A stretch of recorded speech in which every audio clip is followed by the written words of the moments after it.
A desperate mother with hours left before losing her son accepted a marriage offer from one of the most dangerous men in the city. From a behavioral standpoint, that is the moment this story becomes deeply disturbing. Ava Mercer was sleep-deprived, cornered by institutional pressure, financially unstable, and psychologically primed to accept any solution that preserved attachment to her child. Vincent Caney recognized that instantly, not because compassion came naturally to him, but because he understood crisis, leverage, and the anatomy of collapse better than most men understand love. What makes his proposal so unsettling is that it functions as both rescue and psychological intrusion. To Ava, it is the only visible path to keep her son. To Vincent, it is also a chance to step outside the emotional void he's built his life around. That is why the story becomes addictive. It is not merely about whether she can trust him, but whether trauma can identify safety at all. And once protection, dependency, violence, and tenderness begin to blur together, the greatest danger is no longer outside the house. It is inside the bond itself. Case Study 001, 12 hours. This is the temporal window remaining for Ava Mercer before state intervention permanently severs the maternal bond. We observe a female subject in acute financial distress, facing a systemic ultimatum: procure a legal spouse and a residential deed by 1200 hours tomorrow, or forfeit custody of her 6-year-old offspring, Eli. Subject is currently isolated in a public eatery at 0 hours, exhibiting symptoms of psychological collapse. She is unaware she has entered the visual field of a high-functioning sociopathic predator. His forthcoming proposition will act as either a life-saving intervention or the final catalyst for her total destruction. Witness the threshold of maternal desperation.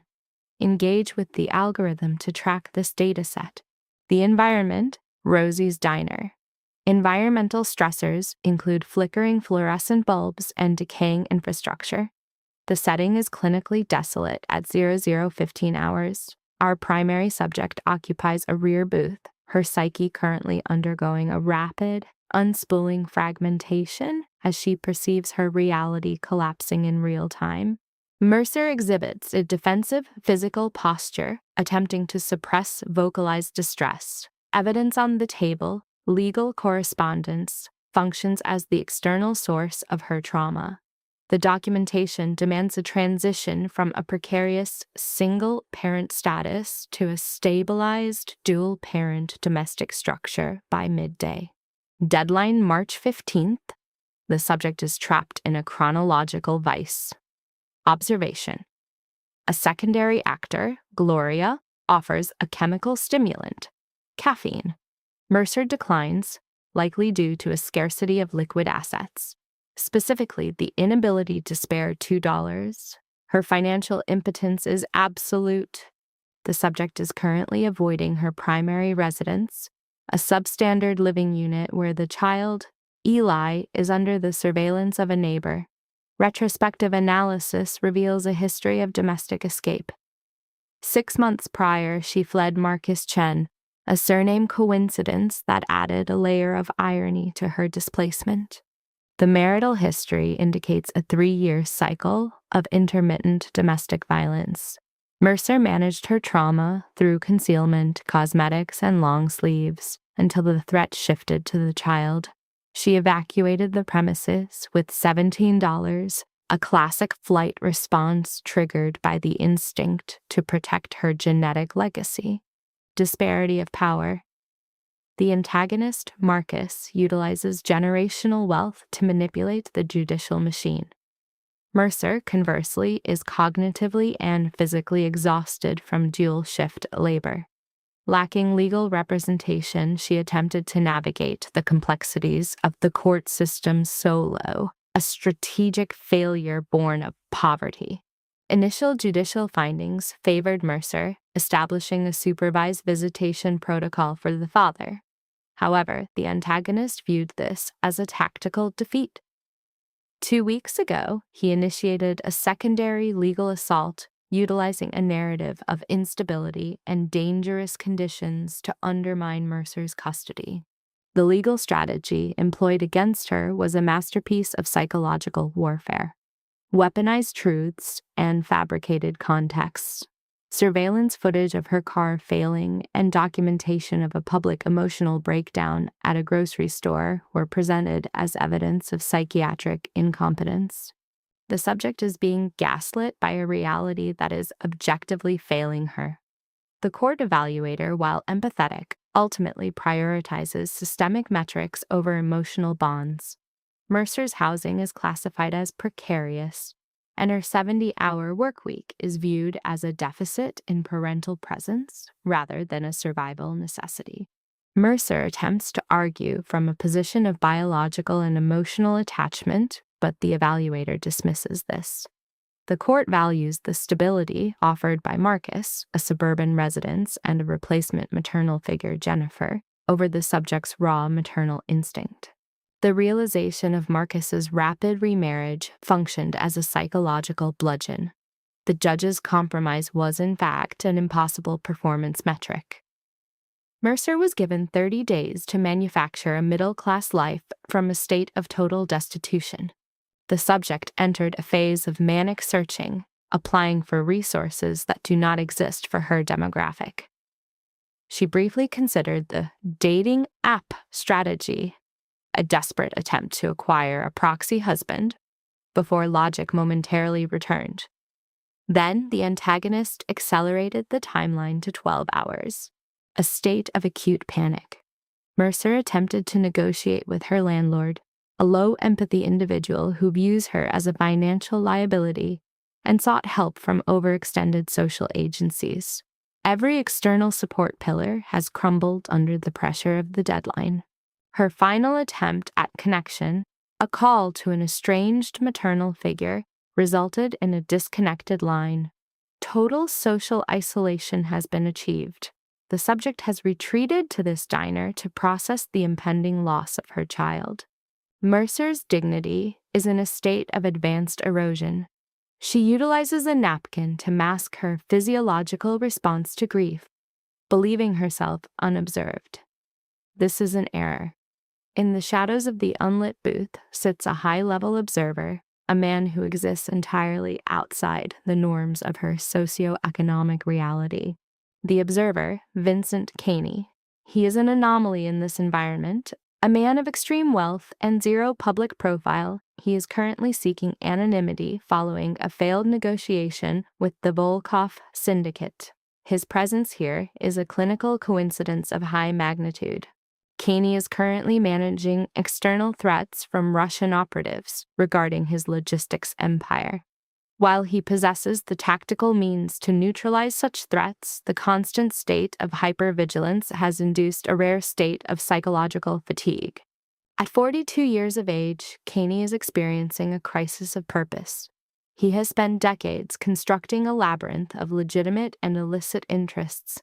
He is a master of the long game, where survival is the only victory, yet he finds the rewards increasingly hollow. His profile reveals a classic avoidant personality. He viewed attachments as tactical vulnerabilities, leverage to be used against him. Consequently, he has no heirs and no intimates. The emptiness he is experiencing is a predictable outcome of long-term isolation. Caney was prepared to return to his fortified residence when the subject's vocalized despair triggered a dormant cognitive response. He does not typically concern himself with the noise of the lower classes, but Mercer's specific frequency of hopelessness stopped him. He begins a clinical assessment of Mercer from the shadows. His optical precision allows him to identify the nature of the court documents. He is analyzing her like a complex problem set, decoding the shrapnel of her life scattered across the table. Initial scan, subject is approximately 30 years of age. Physical markers indicate chronic stress and sleep deprivation. Occupation, service industry. Name, Ava. She possesses no assets of value. Even her timepiece is damaged beyond professional repair. Logic dictated he should exit. Mercer represents a world he has no functional interest in. He deals in global logistics and high-stakes shadow banking, not the domestic tragedies of impoverished waitresses. Yet he remains anchored by a sudden, inexplicable curiosity. "I tried, Eli," she whispers, a verbalization of total surrender to the void. This specific exhibition of maternal grief triggers a breach in Kaney's psychological armor. He views the mother-child bond as the ultimate vulnerability, and watching it be crushed offends his sense of order. Kaney has spent a lifetime avoiding risk. A child is the ultimate variable, a liability he never permitted. However, the raw, unrefined agony in her voice prompts an impulsive behavioral shift. Overriding his internal security protocols, the predator rises to approach the victim. Subject A, the waitress Gloria, exhibited an immediate startle response as the male entered her field of vision.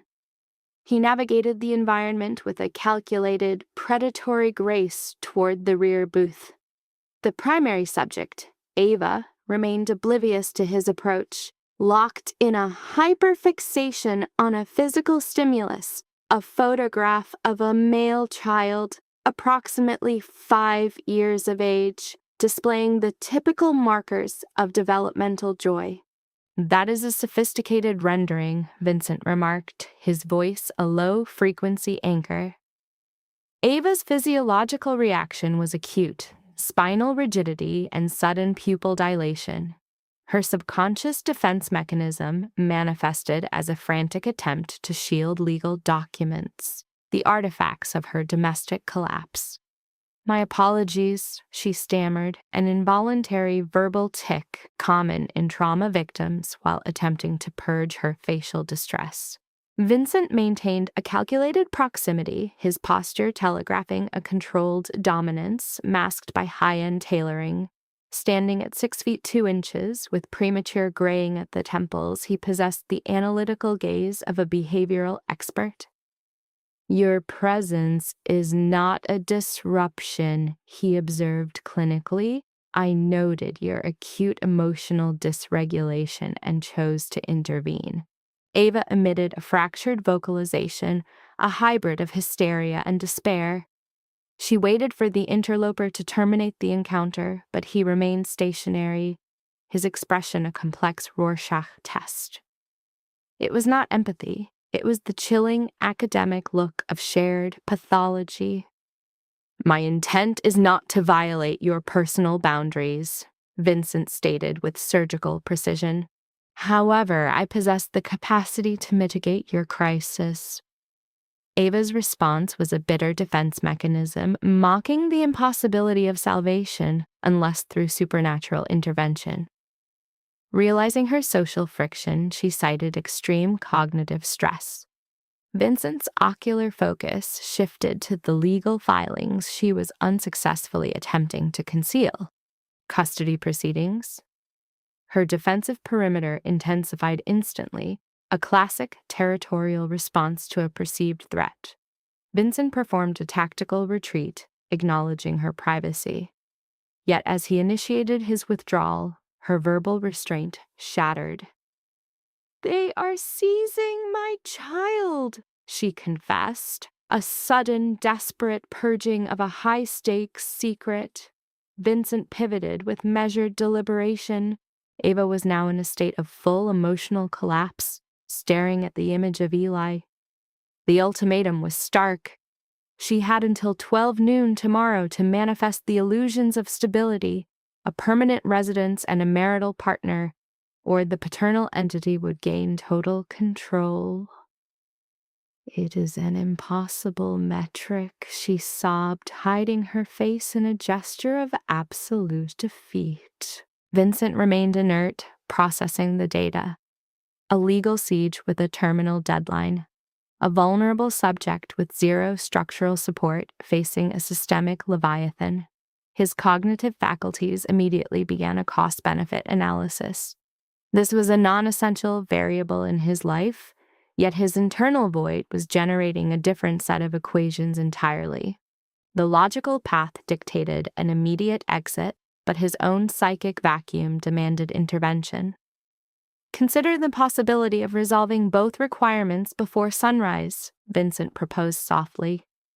Ava lowered her manual shield, her cognitive processing stalling as if faced with an undecipherable foreign dialect. "Pardon? A permanent domicile and a legal spouse. the exact criteria the court demands. He maintained intense eye contact, asserting his role as the architect of her new reality. Ava's reaction was a sharp burst of manic laughter. Is this a psychiatric break? Do you comprehend the absurdity of this proposal? Entirely, Vincent replied, his affect remaining perfectly flat. I am proposing a matrimonial contract. The statement hung in the air, a surreal distortion of reality. Ava retreated physically, a flight response to his bizarre intrusion. You are delusional. You have zero data on my identity. I know you are a maternal figure facing the extinction of your primary bond, he countered. Yeah, I observe a subject at midnight, broken by legal documentation, facing an inevitable loss in 12 hours. Ava's vocal cords strained. What is your motive? What is the expected trade?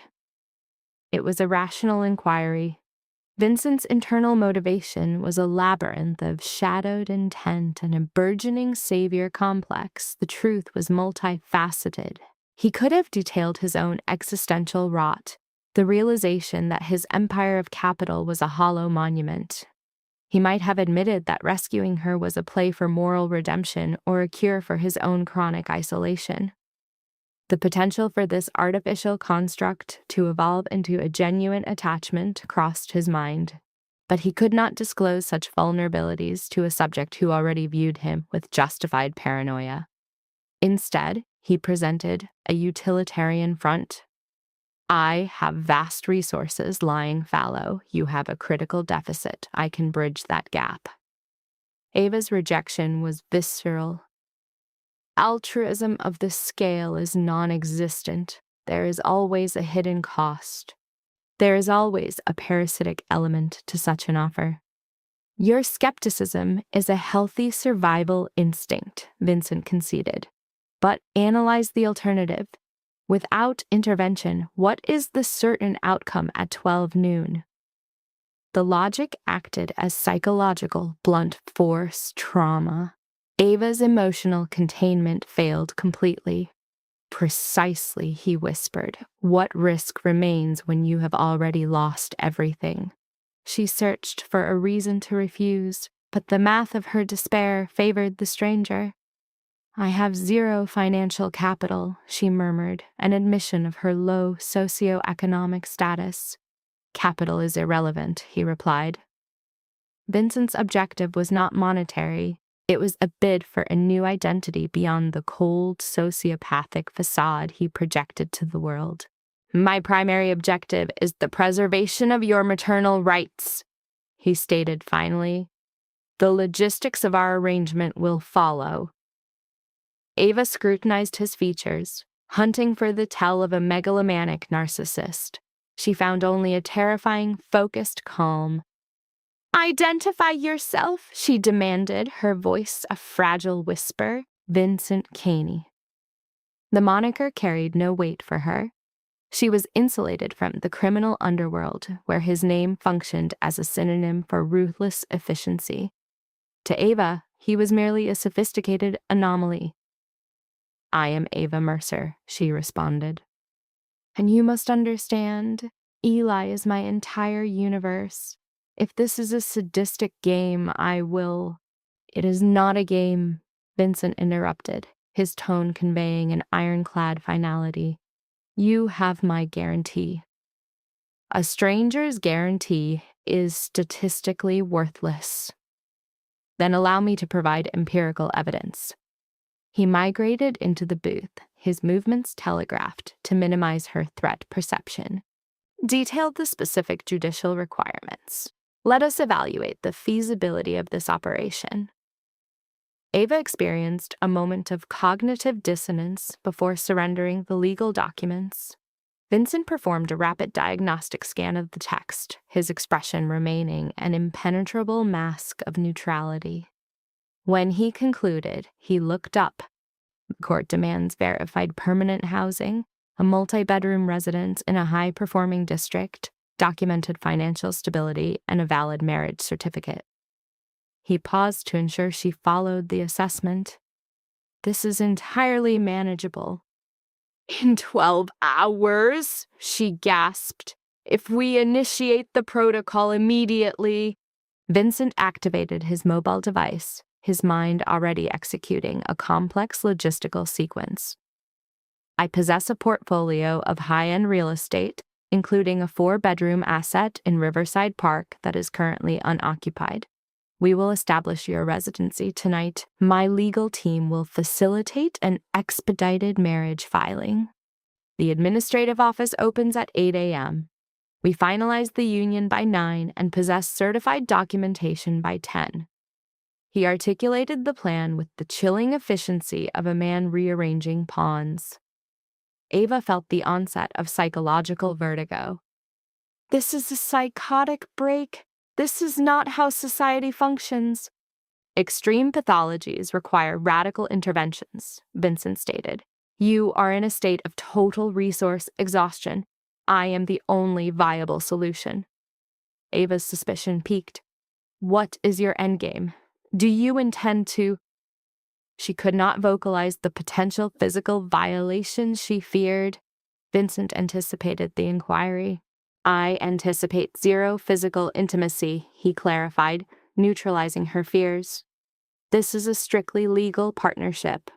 We will maintain separate quarters and rigid boundaries. Once your maternal security is legally cemented, we will execute a clean exit strategy, a no-fault dissolution of the contract.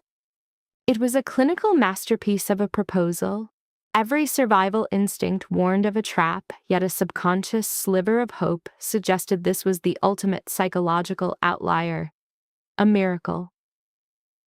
I require strict operational parameters, Ava insisted, her voice gaining a desperate edge of control as she considered the trade. Specify your requirements. Vincent produced a pen, ready to document the terms of their engagement on a nearby napkin. Separate living quarters, no physical violations, zero expectations. Vincent transcribed the terms immediately. Granted. What else? Eli is the absolute focal point. Every variable concerning him is my sole jurisdiction. Agreed. Furthermore, I require a full disclosure of your history. I cannot introduce my son into a redacted environment. This request presented a significant security risk. Vincent had spent a lifetime bifurcating his public persona from his criminal reality. Yet, to secure his subjects' cooperation, he would have to offer a controlled dose of truth. Subject Kane presents as a high-functioning sociopath, framing his criminal enterprises in real estate and shipping as mere gray areas. He utilizes classic compartmentalization to separate his illicit professional life from his domestic environment, promising the maternal subject, Ava, a sanitized safety zone for her offspring. Ava's physiological response, acute gastric distress, indicates a primal rejection of this predatory alliance. These gray areas represent a high-risk matrix of systemic enemies and potential leverage points. Ava exhibits signs of acute hyperarousal, recognizing the escalating threat profile. Kane suppresses her panic with an assertion of dominant protection, a textbook maneuver designed to foster total psychological dependency in the female subject. The megalomaniac subject issues a dual security guarantee, effectively assuming the role of an omnipotent guardian. Ava displays a complex emotional triad of exhaustion, terror, and a burgeoning irrational optimism. Her cognitive focus remains fixated on the juvenile subject, Eli, currently in a state of oblivious pre-trauma. She ruminates on the judicial adversary, Marcus, whose behavior suggests a narcissistic triumph over her social status. The system's cold assessment of her maternal adequacy has induced a state of ego collapse. Consequently, Ava is transitioning from a defensive posture to a high-stakes psychological gamble, abandoning traditional safety for a radical survival strategy. Ava attempts a futile display of aggression, issuing a maternal threat against the vastly more powerful Cain. She identifies the juvenile as her primary psychological anchor. Her vow to dismantle his existence is a standard reactive defense mechanism, a desperate attempt to maintain a semblance of agency within this power imbalance. Cain responds with a genuine micro-expression of amusement, validating her aggression as an evolutionary asset for the child's survival. This tactical affirmation triggers the initial phases of Stockholm Syndrome as Ava's fear begins to mutate into a distorted, trauma-bonded form of trust. The pact is codified with a whisper. Cain processes this life-altering union with the clinical detachment of a standard business transaction. At precisely 12:47 a.m., he initiates a sequence of logistical maneuvers to bind their legal identities together irrevocably. Logistics for the juvenile subject are analyzed with cold efficiency. Ava's reliance on a neighbor, Mrs. Chen, highlights her lack of a robust support system. Cain commands a 7 a.m. extraction, leaving Ava feeling like a passive object caught in a powerful, uncontrollable current of his making. The subject's extreme socioeconomic vulnerability is quantified by her lack of transportation, her vehicle having failed 3 months prior. Cain perceives this desperation not with pity, but with a clinical recognition of his own leverage. He reaffirms the 7 a.m. timeline, enforcing his role as the singular provider of essential resources. Cain dictates a relocation strategy. Ava exhibits dissociative symptoms, questioning her grip on reality, as if experiencing a stress-induced hallucination. Meanwhile, the narcissist orchestrates the legal framework, marriage licenses and asset transfers, to cement his total structural control over her existence. The subject issues a patronizing directive toward rest. Despite the looming psychological intensity, Ava responds with hysterical affect, vocalizing the absurdity of a marital contract with a predatory stranger. Cain maintains his stoic composure, acknowledging her valid existential dread with a brief, cold dismissiveness. Cain utilizes financial dominance, leaving a surplus of currency on the table to reinforce his status. He weaponizes the child's needs to coerce her into physical recovery. Ava's persistent tremors indicate severe autonomic nervous system strain as she gathers the remnants of her failed legal battle. When interrogated about his underlying motivations, Cain cites his own omnipotence. Because I can. He frames his megalomania as a redemptive act before vanishing into the cold March night. Ava is left in a state of profound psychological isolation, standing amidst the debris of her former life. An external witness, the server Gloria, attempts a social intervention, sensing the male's menacing aura. Ava reflexively protects her captor, reframing him as a benefactor. This illustrates the rapid onset of cognitive dissonance as she begins to align with the source of her potential salvation. During the nocturnal transit, the female subject experiences a profound sense of impending doom. She contemplates the upcoming judicial hearing, recognizing the binary choice between systemic failure and this dangerous, untested alliance. Cain is already manipulating the wheels of power in the shadows. At the residence, the domestic environment remains static. The juvenile subject, Eli, is in a state of infantile ignorance, clutching a stuffed dinosaur for security. He is blissfully unaware that his mother has just traded her autonomy in a high-risk transaction for his continued presence. Ava reaffirms her maternal mission through a ritualistic whisper, a self-soothing behavior. She clings to the child's hand, feeling the crushing gravity of her moral compromises. Her commitment to his safety has become her sole psychological anchor in a dissolving reality. At 3 a.m., the narcissist provides a tactical update via text. He commands the inclusion of the child's comfort items to facilitate a smoother transition into his territory. The legal execution is scheduled for 8:30, followed by a final display of authority regarding her sleep. Ava seeks a rationale for his intervention. Kane's response is a textbook manipulation. He demands blind trust rather than logical transparency. Ava's autonomic nervous system remains in a state of hypervigilance, rendering sleep a physiological impossibility. The subject recognizes her own recklessness as a rational response to systemic oppression. She is entering a transaction where her very identity is the currency. At precisely 7 a.m., the monochromatic extraction vehicle arrives, signaling the commencement of her new controlled existence. A sleek, black vehicle arrives at 0700 hours. Ava has reduced her life to 2 bags of essential belongings.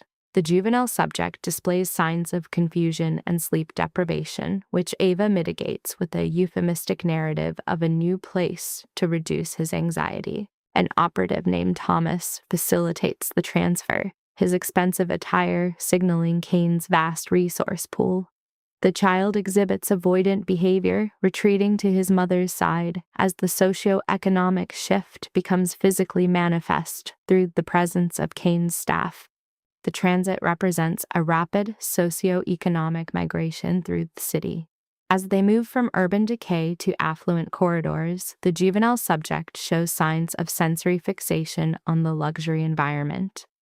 Ava remains in a dissociative state, observing the world through the safety of tinted glass. The child's inquiries regarding wealth highlight the severity of his previous deprivation. They arrive at a brick structure in Riverside Park, not a cold mansion, but a carefully curated domestic facade designed to project an image of stability and warmth. Kane is positioned in the steps, adopting a casual persona to lower the subject's defensive barriers. His presentation is a calculated blend of accessibility and overwhelming social status, effectively masking his predatory nature with the veneer of approachable domesticity. The juvenile subject displays instinctive fear. Kane employs a calculated grooming technique, physically descending to the child's level to establish a false sense of equality and safety.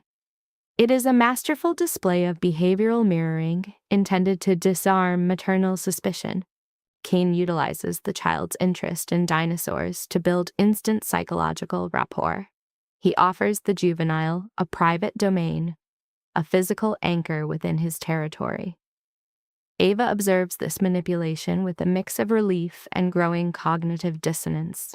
The residence is a masterpiece of psychological staging, avoiding sterile minimalism to simulate a lived-in warmth. For Ava, this curated environment begins to penetrate her trauma, fostering a dangerous and potentially delusional sense of hope within Kane's controlled world. Case file. Subject A facilitates the juvenile's environmental conditioning via targeted visual stimuli. The blue-hued dormitory and primitive motifs are engineered to induce a sense of security. Subject A monitors Subject C's response with clinical precision. Subject C exhibits immediate bonding with the stimuli. Subject A offers a veneer of flexibility regarding the aesthetics. Subject B's emotional constriction is evident. Tactically, Subject A isolates Subject B to brief her on the impending legal phase. Subject A establishes spatial boundaries to simulate autonomy, granting Subject B a separate floor. This sudden transition from scarcity to extreme surplus induces cognitive dissonance. Subject A justifies the expenditure as a necessary correction for Subject C's welfare. The objective shifts to legal ritual. Subject B experiences a temporary fugue state, nearly losing sight of the transaction's core intent. Subject A reinforces the reality that the legality of the union is the only relevant metric for their survival. The subject's transition to the transport phase. Subject C's earlier apprehension is replaced by novelty-driven chatter. At the municipal hub, a legal facilitator arrives equipped with documents required to bypass standard delays and establish the new structure. Subject D displays high-functioning bureaucratic efficiency. The process is expedited to eliminate windows for external intervention. Subject B maintains a state of passive compliance, suppressing internal inquiries in favor of completing the immediate administrative requirement. The ritual is performed in a sterile, institutional setting. Subject B seeks physical grounding. Subject A executes the scripted responses and a calculated, non-intimate kiss, fulfilling the social contract without triggering a genuine interpersonal connection. Subject B's autonomic nervous system indicates extreme stress. The legal alchemy is finalized. The facilitator confirms the material consolidation of assets, officially integrating Subject B into the Kane estate as a co-owner. Subject B experiences an identity crisis upon hearing her new designation. With less than 2 hours remaining before the hearing, Subject A utilizes a stabilizing touch to anchor his asset for the high-stakes judicial assessment. Subject A provides a cognitive reframe, shifting Subject B's self-perception from victim to protected ally. While the child remains preoccupied, Subject B's intuition correctly identifies that the primary systemic conflict has only just reached its inception. The subjects ascend the institutional hierarchy. Subject A projects an air of absolute social dominance.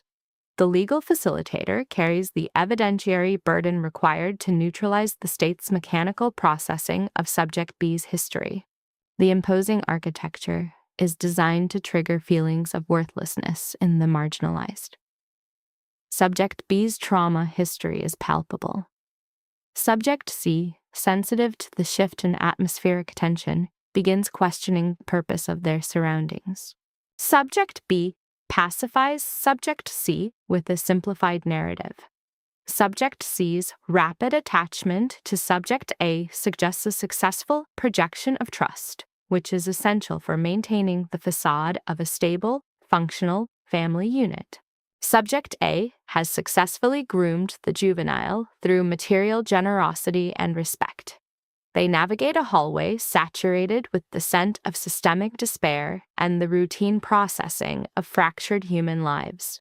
Observations reveal common markers of socio-legal trauma among the hallway occupants. Subject D isolates the group for tactical positioning, while she initiates the final clerical check-in before the hearing officially commences. Entry of Subject E, the primary antagonist. His presence triggers a flight or freeze response in Subject B. Subject E utilizes a deceptive, high-charm persona to mask his predatory intent behind a conventional facade. Subject E performs a superficial scan of Subject B before focusing on Subject A with undisguised calculation. Subject B exhibits protective maternal, defensive posturing. Subject E begins a calculated assessment of his competitor's potential threat level. Subject E attempts a verbal degradation ritual. Subject A counters with a quiet menace, effectively reclaiming the psychological space. Subject B asserts her new legal status to disrupt Subject E's sense of entitlement and control. Subject E's composure fractures upon identifying the competitor's reputation. He attempts to regain dominance through gaslighting, characterizing the marriage as a desperate, last-minute fabrication rather than a legitimate social restructuring. Subject D delivers a constructed narrative with professional certainty to neutralize the suspicious timing. The lie is expertly framed as a protective measure against Subject E's manipulative history, presenting the union as a long-term development. Counsel for the opposition, charging $500 an hour, alleges a fraudulent transaction. They argue that Subject B's sudden wealth is a statistical impossibility. Subject D maintains the defense, asserting that the marriage is beyond reproach. The defense pivots to material stability as the primary indicator of fitness. The Riverside property serves as a physical rebuttal to allegations of instability. Subject E quickly adopts a warm, paternal mask to influence the audience. Subject E weaponizes innocence through a performative display of affection. Subject C, unaware of the manipulative context, responds to the stimuli of the new dormitory, further complicating the psychological landscape of the hearing. The case is formally called. Subject B displays significant somatic anxiety. Subject A provides a grounding touch, reminding her that she has successfully transitioned from vulnerability to significant legal leverage. Subject B attempts to internalize the new power dynamic. She enters the courtroom, crossing the threshold into an environment that will determine the final disposition of her maternal rights and personal freedom. Introduction of Subject F. Her demeanor suggests high-level skepticism and the cognitive fatigue typical of a high-volume family court. She begins the formal inquiry into the temporary custody of the minor child. The formal investigation into Subject B's household structure commences. The court reviews the updated file, focusing on whether the 30-day mandate for material and social reorganization has been satisfactorily met. The procedural clock was reset to today following the petitioner's formal request. Mrs. Kane, I believe you are here to demonstrate total adherence to the court's mandates. Yes, Your Honor. Patricia rose, extracting a series of dossiers from her leather case. Mrs. Kane entered into a legal union yesterday with one Vincent Caney. They have established a domestic residence at 847 Riverside Park Drive, a 4-bedroom facility situated within a high-ranking educational district. I am submitting the marriage certificate, the property deed, and documentation verifying Mr. Caney's significant financial resources.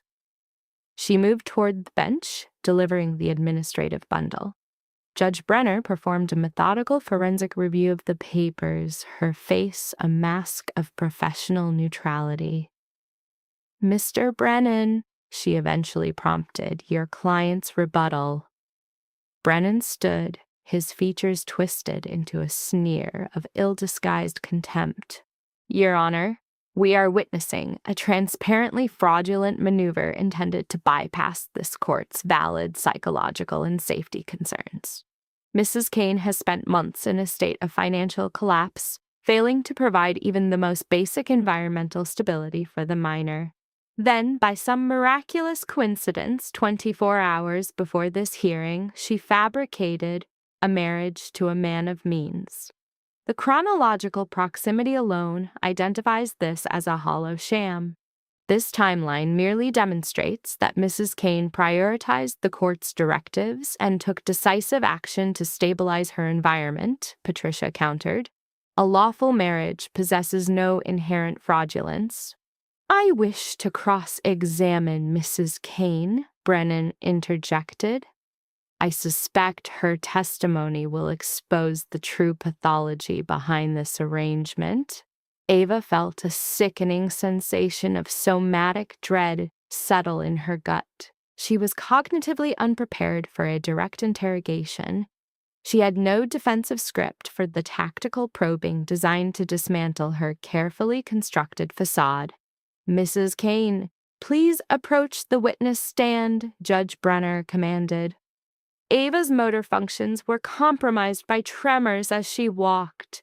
The bailiff administered the oath, and she sat paralyzed by the collective observation. She could feel Marcus's predatory gaze, Vincent's stoic reinforcement, and the devastating confusion on Eli's face as he sat with the legal advocate. Mrs. Kane, Brennan opened, his voice a veneer of manufactured civility. What is the duration of your acquaintance with your spouse? Ava's internal processing hit a fever pitch. Patricia had suggested a multi-month narrative, but perjury felt like a psychological free fall. We met recently, she replied with extreme caution. Define recently. Several months ago. The deception felt like a physical toxin, fascinating. And yet there is no digital footprint of a courtship. No social media interactions, no photographic evidence, and 0 third-party witnesses to this supposed intimacy. Is that not a statistical anomaly for a couple seeking matrimony? We prioritize total privacy, Ava whispered, her vocal cords tightening. Privacy so absolute that your biological mother was unaware of the union? I have a sworn affidavit from Eleanor Mercer stating she had 0 knowledge of any romantic involvement. Ava's respiratory rhythm faltered. Her mother, a woman she had been estranged from for 5 years, had been weaponized against her. My mother and I suffer from a total breakdown in communication, Ava managed. Convenient, Brennan remarked, circling her like an apex predator. Mrs. Kane, is it not an empirical fact that you met this man for the first time 48 hours ago in a diner while experiencing a psychological break over these very proceedings? The accusation hung in the air, cold and heavy. Ava's eyes locked onto Vincent's. He gave a microscopic nod, signaling a shift toward radical honesty. But the risk was total. The truth would be a self-destruct sequence. Answer the inquiry, Mrs. Kane, Judge Bernier prompted, her tone shifting toward a clinical firmness. We... Ava's voice fractured. Your Honor, Patricia intervened. I fail to see the clinical relevance of the relationship's progression. The union is legal, the habitat is secure, and the child's requirements are met. That is the court's criteria. The timeline is paramount because it proves this is a theatrical fraud, Brennan snapped. Mrs. Kane was so desperate that she contracted a sham marriage with a complete stranger. A man, I should add, with a highly irregular and suspicious background. Objection, Patricia interjected sharply. Mr. Caney's history is not the subject of these proceedings. However, his character is a direct variable in Eli's welfare, Brennan argued, pivoting to the judge. Your Honor, I move to admit a comprehensive dossier detailing Vincent Caney's corporate interests and known criminal affiliations. He presented a thick folder to the bench. Ava observed Judge Brenner's expression shift into a darker, more judgmental register as she scanned the data. Mr. Kane, the judge said, focusing her attention on Vincent, you are not a primary party here, but under these extraordinary circumstances, I require your testimony. Please rise. Vincent stood, his physiology calm despite a visible tension in his masseter muscles. Have you ever sustained a criminal conviction? No, Your Honor. Have you been the target of any official criminal inquiries? A calculated pause. I have been the subject of several investigations that concluded without any formal charges. Yes. Describe the nature of your commercial interests. I oversee a portfolio of legitimate enterprises, including real estate, logistics, and various investments, all of which are fully audited and tax compliant. This report indicates your professional network includes high-ranking figures within organized crime. I cannot dictate the social choices of every individual within my global industry, Vincent replied with a flat, academic affect. However, I have never been indicted for any activity involving criminal syndicates or illicit enterprises. It was a masterpiece of technical honesty. Ava recognized the linguistic nuance. He was claiming a lack of conviction, not an absence of guilt. Judge Brenner exhaled, setting the report aside with a heavy finality. Mrs. Kane returned to the witness stand. Ava's hands were shaking so violently she had to interlock her fingers to suppress the visible tremor. I am going to ask you a binary question, Judge Brenner said, her voice adopting a softer, more diagnostic tone. Is this union legitimate? Do you and Mr. Caney share a genuine emotional bond, or is this a utilitarian arrangement designed to circumvent court requirements? This was the psychological threshold. Ava had to choose between a perjured defense and a truth that might result the permanent loss of her son. She looked at Eli, whose gaze was a portrait of pure, unadulterated trust. Then she looked at Vincent, whose posture projected an unshakable sense of security. "I have you," his silence seemed to say. Ava made her move. The marriage was accelerated. She began slowly. The timing was undeniably influenced by this litigation, but the foundation is not a lie. Vincent provided an intervention when I had exhausted all other options. He secured a safe environment for my son and has treated us with a level of dignity and respect that— She paused, the omission speaking volumes. More respect than Marcus was ever capable of providing.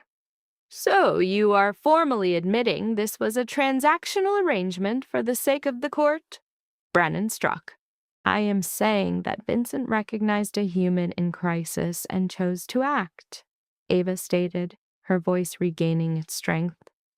"Yes, the union was rapid. Yes, it was a response to the court's deadline. But that does not invalidate its reality. It is simply an unconventional development." "Unconventional is a generous euphemism," Brennan remarked dryly. "Your Honor, this subject is so psychologically fragile that she has tethered herself to a man with documented ties to the underworld."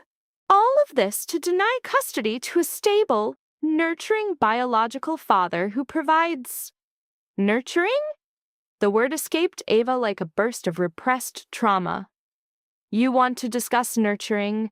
Let us analyze the true reason I fled Marcus's influence." Mrs. Kane, Patricia tried to regain control, but Ava's psychological dam had finally broken. "Let us examine the medical records from the night I claimed to have fallen down a flight of stairs." Ava continued, the emotional overflow finally manifesting as tears. "Or the summer I spent in long sleeves to mask the hematomas on my arms. Let us discuss the psychiatric profile of a father who threatens a 6-year-old with physical violence over a spilled beverage." A heavy, clinical silence descended on the room. Marcus lunged to his feet. "That is a fabrication, Your Honor. She is hallucinating stories too."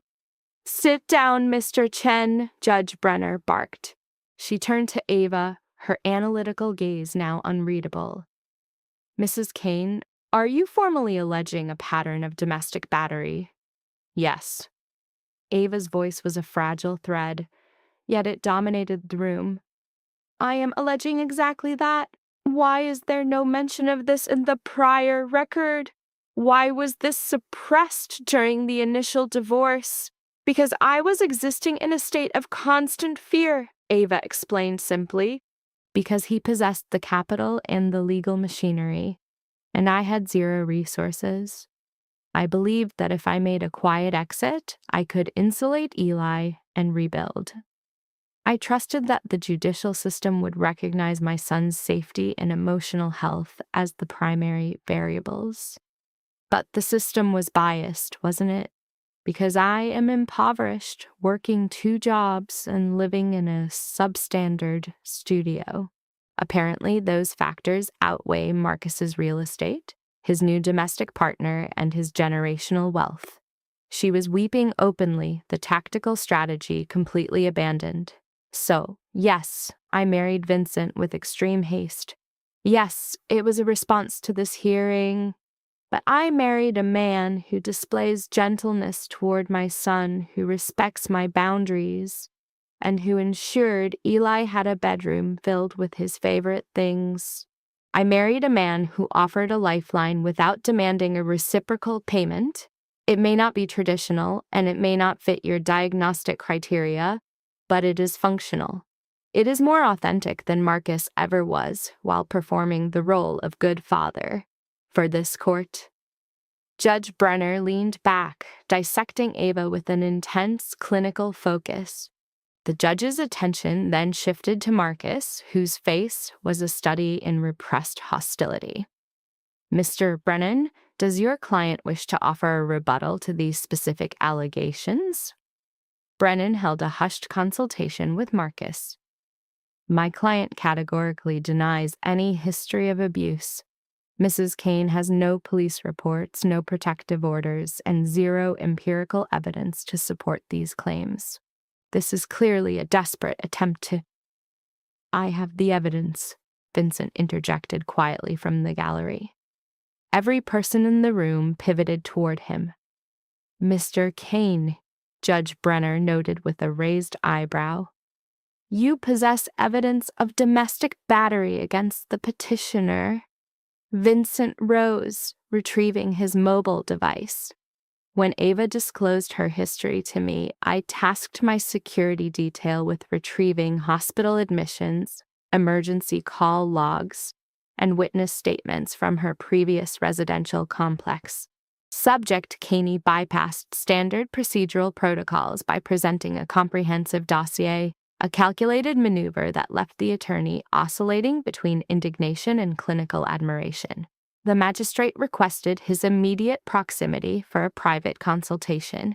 The judge mandated a preliminary evaluation of the digital files before formal admission into the record.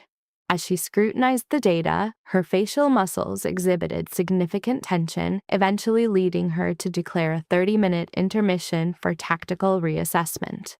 Upon the declaration of recess, the courtroom devolved into a state of high-intensity social friction.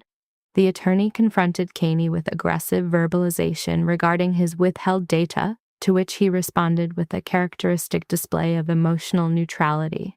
Caney prioritized the subject's psychological autonomy, granting her the agency to suppress traumatic memories if necessary. Despite visible autonomic tremors, Ava underwent a cognitive shift, choosing to confront the brutal reality of her history without further concealment. The legal counsel attempted to regulate her physiological stress response through deep breathing exercises. She began formulating a defensive pivot, but a new external stimulus, entering from the peripheral elevator bank, caused an immediate dilation of her pupils. A synchronized unit of predatory archetypes emerged, their movement patterns suggesting extensive conditioning in violent enforcement. At the center was an individual of significant physical threat. Caney's demeanor shifted instantly into a state of acute combat readiness. The lead antagonist, Dimitri, utilized a thick Eastern European dialect to initiate a psychological confrontation. He weaponized the domestic setting, mockingly classifying Caney's protective role as a delusional attempt at playing house with a low-status waitress. The victim experienced a profound fear response upon identifying the high-risk demographic Caney had previously described. Dimitri maintained a facade of mock innocence, challenging Caney's willingness to escalate conflict within the constraints of a high-security judicial facility. Dimitri framed the interaction as an organizational crisis caused by Caney's perceived cognitive distraction. As Caney attempted to negotiate a 5-minute window for resolution, the court officer intervened to enforce the strictly regulated temporal boundaries of the law. The antagonist presented a classic psychological ultimatum: prioritize the criminal enterprise or the nascent domestic unit. The victim suffered a momentary period of catastrophic thinking, anticipating Caney's total abandonment in favor of his dangerous professional obligations. Despite her expectations of desertion, Caney utilized the judicial infrastructure to neutralize the threat. By labeling the antagonists as agents of witness intimidation, he effectively triggered a security intervention that fundamentally shifted the power dynamic. Caney asserted definitive cognitive control, rejecting the antagonist's influence with a direct verbal dismissal. Security forces responded to the high-threat stimulus, forcefully removing Dimitri and his unit from the immediate environment to restore institutional order. Dimitri issued a final retaliatory promise, a common behavior in high-conflict criminal personalities. Caney acknowledged the persistent threat level, but remained focused on the immediate objective, categorizing the hostile encounter as a strategic liability to be managed later. Upon returning to the proceedings, the opposition exhibited signs of significant psychological defeat. The magistrate began her clinical review of Caney's dossier, which provided empirical evidence of a chronic pattern of domestic aggression in the mother's previous union. The documentation cited medical records of physical trauma and law enforcement interventions that corroborated the subject's narrative of abuse. The judge directly confronted the father's narcissism, noting his calculated concealment of his own violent history. The magistrate disregarded the defense's objections, noting that the empirical data was irrefutable.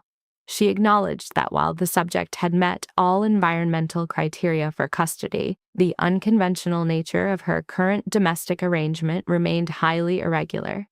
The victim anticipated a punitive ruling based on her desperate survival strategies.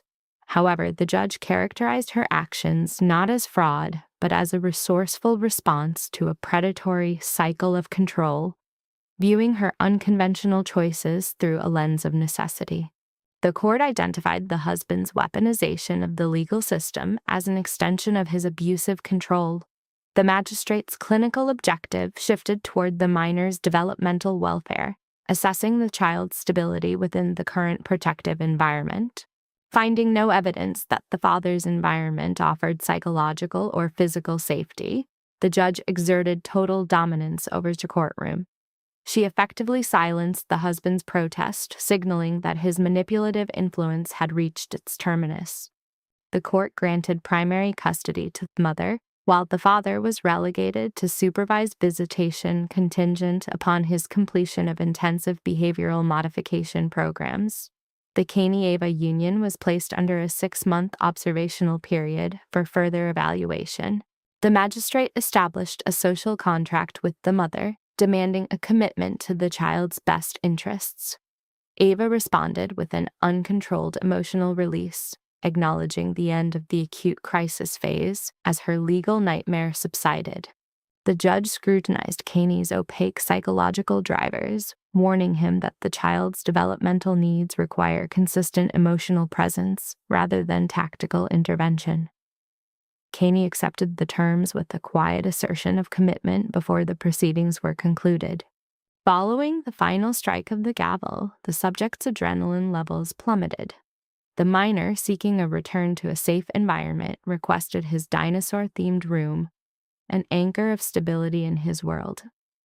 Meanwhile, the defeated husband was escorted away in a state of suppressed rage. The husband's facial expressions indicated persistent hostility and the potential for future retaliatory maneuvers. Outside the courtroom, the attorney characterized Caney's last-minute presentation of evidence as a high-risk but successful gambit in psychological warfare. The legal counsel advised the subjects to begin simulating a traditional domestic narrative to satisfy the court's 6-month observation. Establishing shared financial and social paper trails would be essential to maintaining the facade of a functional marriage. As the subjects exited into the afternoon light, Ava expressed a sense of profound indebtedness. Caney shifted his persona again, utilizing a low-threat social invitation regarding a meal to stabilize the minor's emotional state and reinforce their alliance. The child's resilient nature allowed him to quickly detach from the judicial stress. While Ava recognized that the external threats, both legal and criminal, persisted, she felt a significant reduction in her isolation as she began to rely on Caney's protective presence. Caney maintained his role as a stabilizing figure, his physical contact providing a sense of security as they transitioned back to their domestic base. A brief moment of eye contact suggested a deepening psychological connection between the protector and the survivor. The subject exhibited a moment of high-level emotional synthesis, processing the immediate trauma alongside future stressors. "We will resolve this," he stated, an attempt at interpersonal synchronicity, anticipating her internal state. Despite the subject's history of deception and the profound environmental instability, the female counterpart displayed a classic stress response shift toward belief. The transport vehicle exited the judicial premises toward a newly established, high-security domestic environment, moving from acute legal crisis toward a future that was analytically uncertain but no longer categorized as hopeless. Subject Eli demonstrated age-appropriate cognitive compartmentalization, engaging in verbal play regarding prehistoric fauna and nutrition, entirely unaware of the near-total collapse of his protective structure. Ava initiated physical contact with Vincent. He reciprocated with a firm grip. This tactile exchange serves as a non-verbal pact of mutual defense. They have moved past the point of psychological withdrawal. They are now fully integrated into the shared operational reality. The dietary provisions were sourced from a local establishment approximately 3 blocks from the primary residence. A typical high-density social anchor where the proprietor maintains a database of regular clientele. Subject Eli consumed the meal with high efficiency, his discourse dominated by the reward system activation of promised toys. Conversely, Ava exhibited psychosomatic inhibition, her digestive system reacting to the lingering cortisol levels despite the favorable judicial outcome. Vincent observed her avoidance behaviors for 10 minutes before initiating a verbal intervention. He attempted to reframe her focus from abstract future threats to immediate, low-stakes domestic routines: nutrition, childcare, and basic autonomic regulation. Ava's psychological profile indicates a deep-seated desire for this simplified reality, though her internal alarm system remains hyper-vigilant. The specter of a high-level antagonist, Dimitri, persists in her cognitive background, a classic manifestation of anticipatory anxiety. From the domestic vantage point, she observed the child navigating the external environment.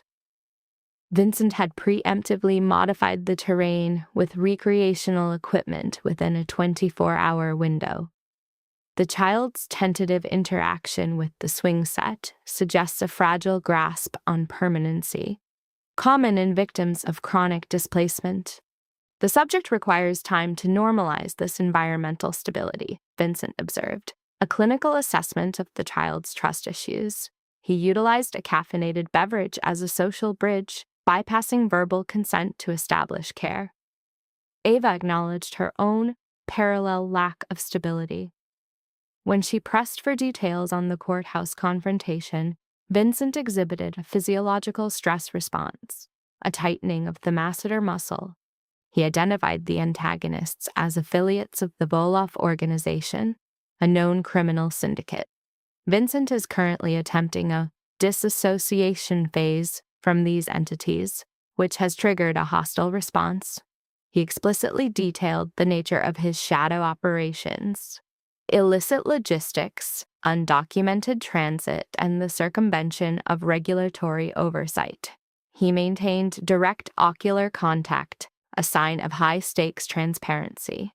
I previously disclosed my operation within unethical parameters. This is the reality of that exposure, he stated. Ava's reaction was visceral. She correctly identified the shift in her status. She and the child have transitioned from private citizens to high-value leverage in a power struggle. Vincent expressed a rare moment of tactical regret for failing to anticipate the boldness of the syndicate's psychological warfare. The syndicate's demands are purely transactional: increased profit margins and operational silence regarding illicit cargo. Vincent's physical posture, gripping the counter, indicates significant internal tension. He is attempting a radical pivot toward legitimate corporate structures, but these criminal partnerships exhibit high-level persistence. They do not permit a clean psychological or professional break. Entities residing in the criminal underground view rehabilitation as a defection. Ava's primary concern remains the child's role as collateral damage in this macro-level power struggle. Vincent's vow of total protection, while delivered with high conviction, paradoxically increases Ava's autonomic arousal. She is acutely aware that they are now targets of opportunity. Vincent utilized a comparative trauma analysis. While this environment poses a criminal threat, the previous environment under Marcus posed an intimate, unpredictable one. He argued for the superiority of his controlled variables, advanced security, and overwhelming resources. Ava, however, remains resistant to a developmental environment defined by the omnipresence of potential violence. Vincent reiterated his long-term goal of legitimate transition. He views the Volov Syndicate not as an insurmountable wall, but as a problem to be solved through strategic deception. His plan involves a double-agent maneuver, appearing to comply with syndicate demands while simultaneously constructing a legal trap to trigger their incarceration or removal before a retaliatory strike can occur. The subject revealed a significant hidden variable. He has been a confidential informant for federal authorities for 6 months. This explains his systematic withdrawal from illicit logistics. He is effectively dismantling a transnational trafficking network from the inside. This disclosure represents a massive breach of his standard operational security, indicating a high level of trust in Ava. This information is strictly classified, limited to federal handlers. Ava's cognitive processing was visibly overwhelmed by the revelation. Vincent's testimony in court was technically accurate. He was investigated and not charged. But he omitted the critical context of his ongoing federal cooperation.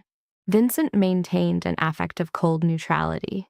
He clarified that his motives were not rooted in altruism, but in a pragmatic legal exchange, the destruction of the Volov network in exchange for full immunity and a sanitized history.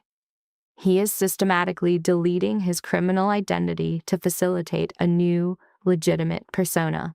He characterized his intervention in Ava's life as his first non-transactional act in decades. His self-assessment reveals a megalomaniac narcissist who achieved total material wealth and power only to experience profound existential vacuum.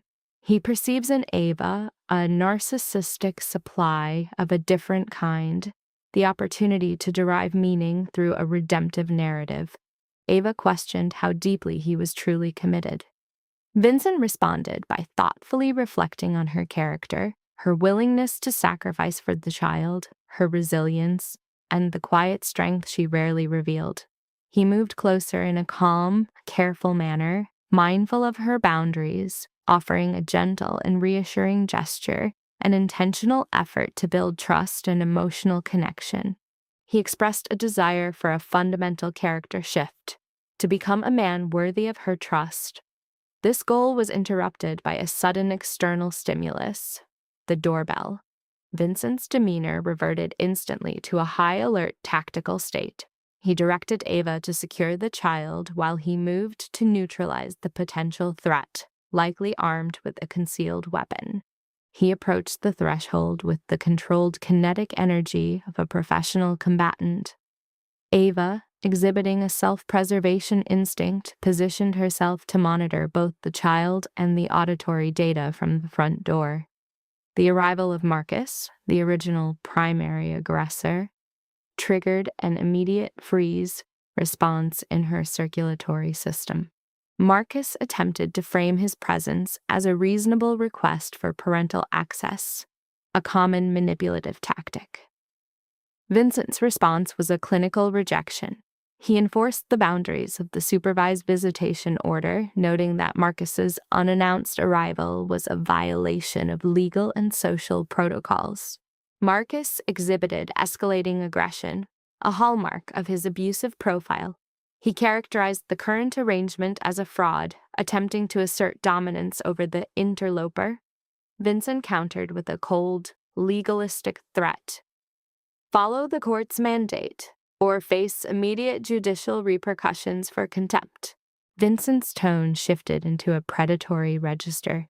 He delivered a direct ultimatum. Any further uninvited contact would result in a violent response tailored for domestic abusers. This was not an emotional outburst, but a lethal promise. The verbal confrontation concluded with Marcus's retreat, a tactical withdrawal marked by a display of auditory dominance via his vehicle. Upon his return, Vincent was in a state of high physiological arousal. He diagnosed Marcus as escalating. The perpetrator located the residence via public property records, a failure in their initial anonymity protocol. The shared title on the deed created a digital breadcrumb that Marcus exploited. Vincent immediately moved to upgrade the environmental defenses, comprehensive surveillance, and motion sensing arrays. He also initiated a legal restraining order to create a documented paper trail. Ava's anxiety spiked toward a breaking point, questioning the viability of this life. Vincent's intervention was both physical and psychological, demanding she reject the victim role. He reinforced the concept of a shared defense. He traced the origin of this conflict back to their initial meeting in the diner, the moment he chose to integrate his life with hers. His gaze was unwavering, indicative of a fixed, obsessive commitment to his chosen path. Externally, the child remained in a state of unconscious bliss, constructing a miniature world in the sand. This juxtaposition of childhood innocence against adult lethality provided the necessary emotional catalyst for Ava. She identified the preservation of that innocence as her primary objective. "I accept the terms she stated. We engage." The concept of together now functions as the primary binding force of their pact. Ava is now analyzing the potential for this transactional marriage to evolve into a genuine emotional union, provided they survive the external pressures of the criminal and legal worlds. The subject experienced a classic approach avoidance conflict. The prospect was as terrifying as it was seductive. Following the completion of the bedtime ritual for the child, including a dinosaur-themed environment, the subject, Ava, exhibited signs of hypervigilance. She sought out the alpha figure, Vincent, in his command center, a space dominated by high-level data processing and surveillance monitors.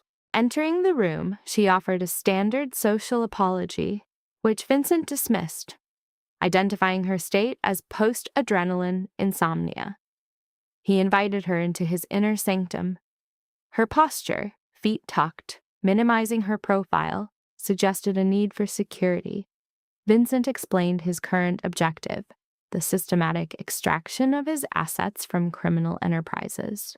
He is preemptively severing ties with the Volkov syndicate to mitigate legal exposure before federal intervention.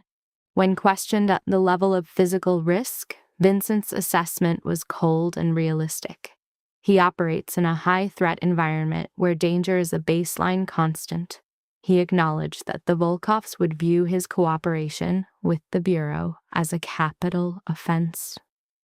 The timeline for this inevitable kinetic shift is narrow, measured in weeks, not months.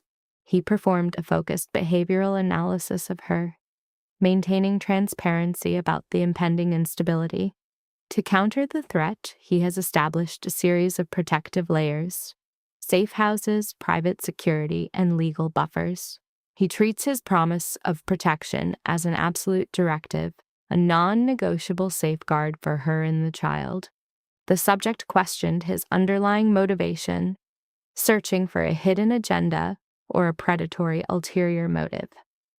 Vincent's response was preceded by a significant latency period, his nonverbal rhythmic tapping indicating deep cognitive retrieval. When he finally spoke, his vocal pitch dropped, suggesting a transition into a highly personal, foundational trauma. He detailed a history of domestic dysfunction. At age 12, his mother attempted to escape a narcissistically controlled environment. His father had weaponized emotional and financial dominance to ensure her helplessness. Despite having zero resources, she attempted a disorganized flight, leading to a period of transient living in shelters and substandard housing. The mother's self-sacrifice was absolute. She worked 3 jobs until her system collapsed. She suffered from advanced oncology, a condition left untreated due to poverty. By the time of medical intervention, the pathology was terminal. She expired 6 months later, leaving the adolescent Vincent to witness the total failure of her desperate struggle for autonomy. Following the maternal death, the siblings were separated by the state.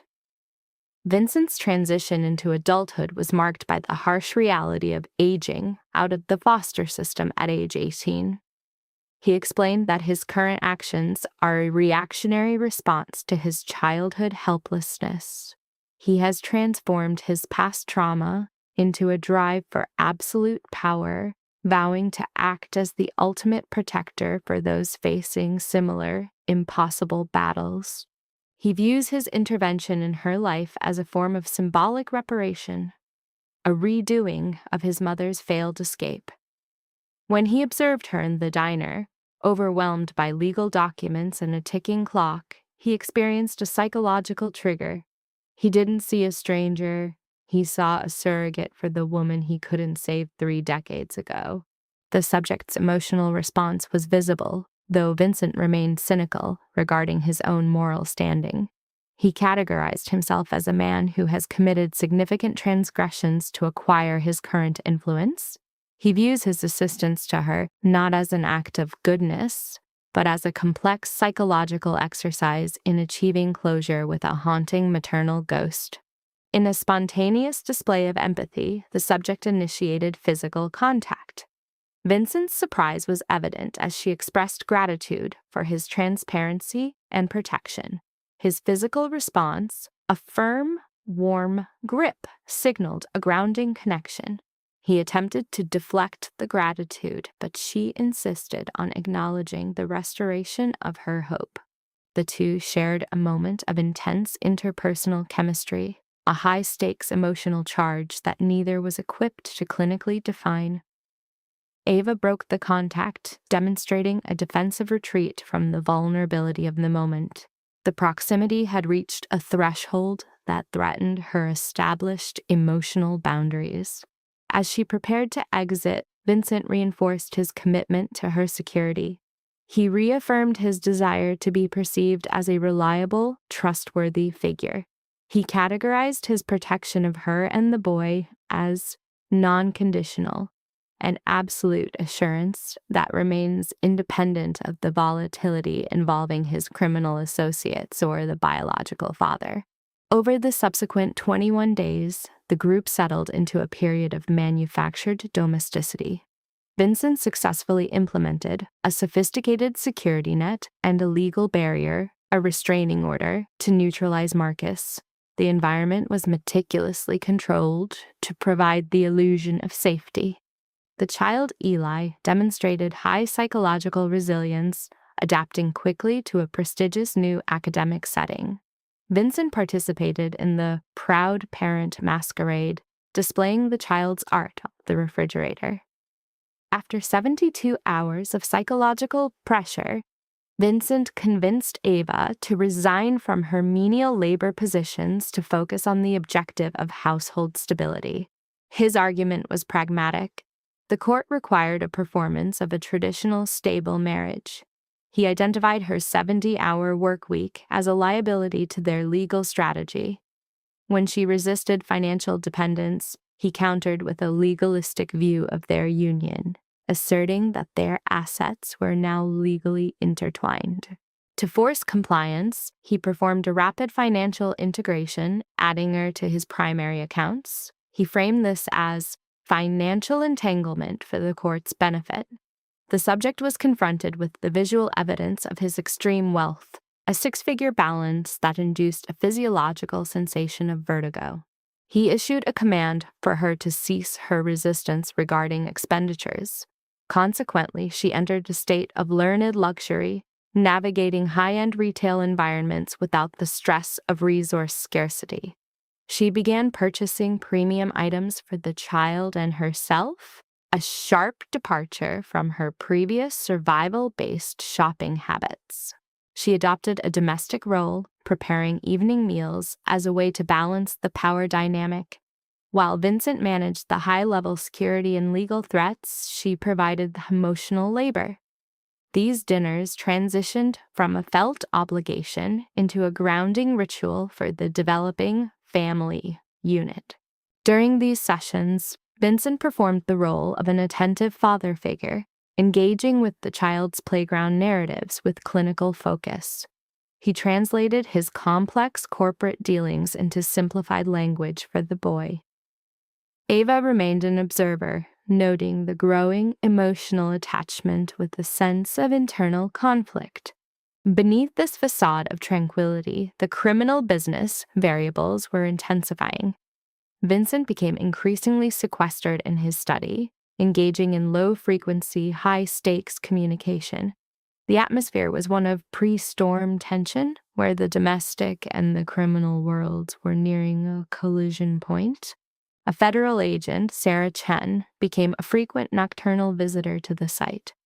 Ava was systematically excluded from these briefings.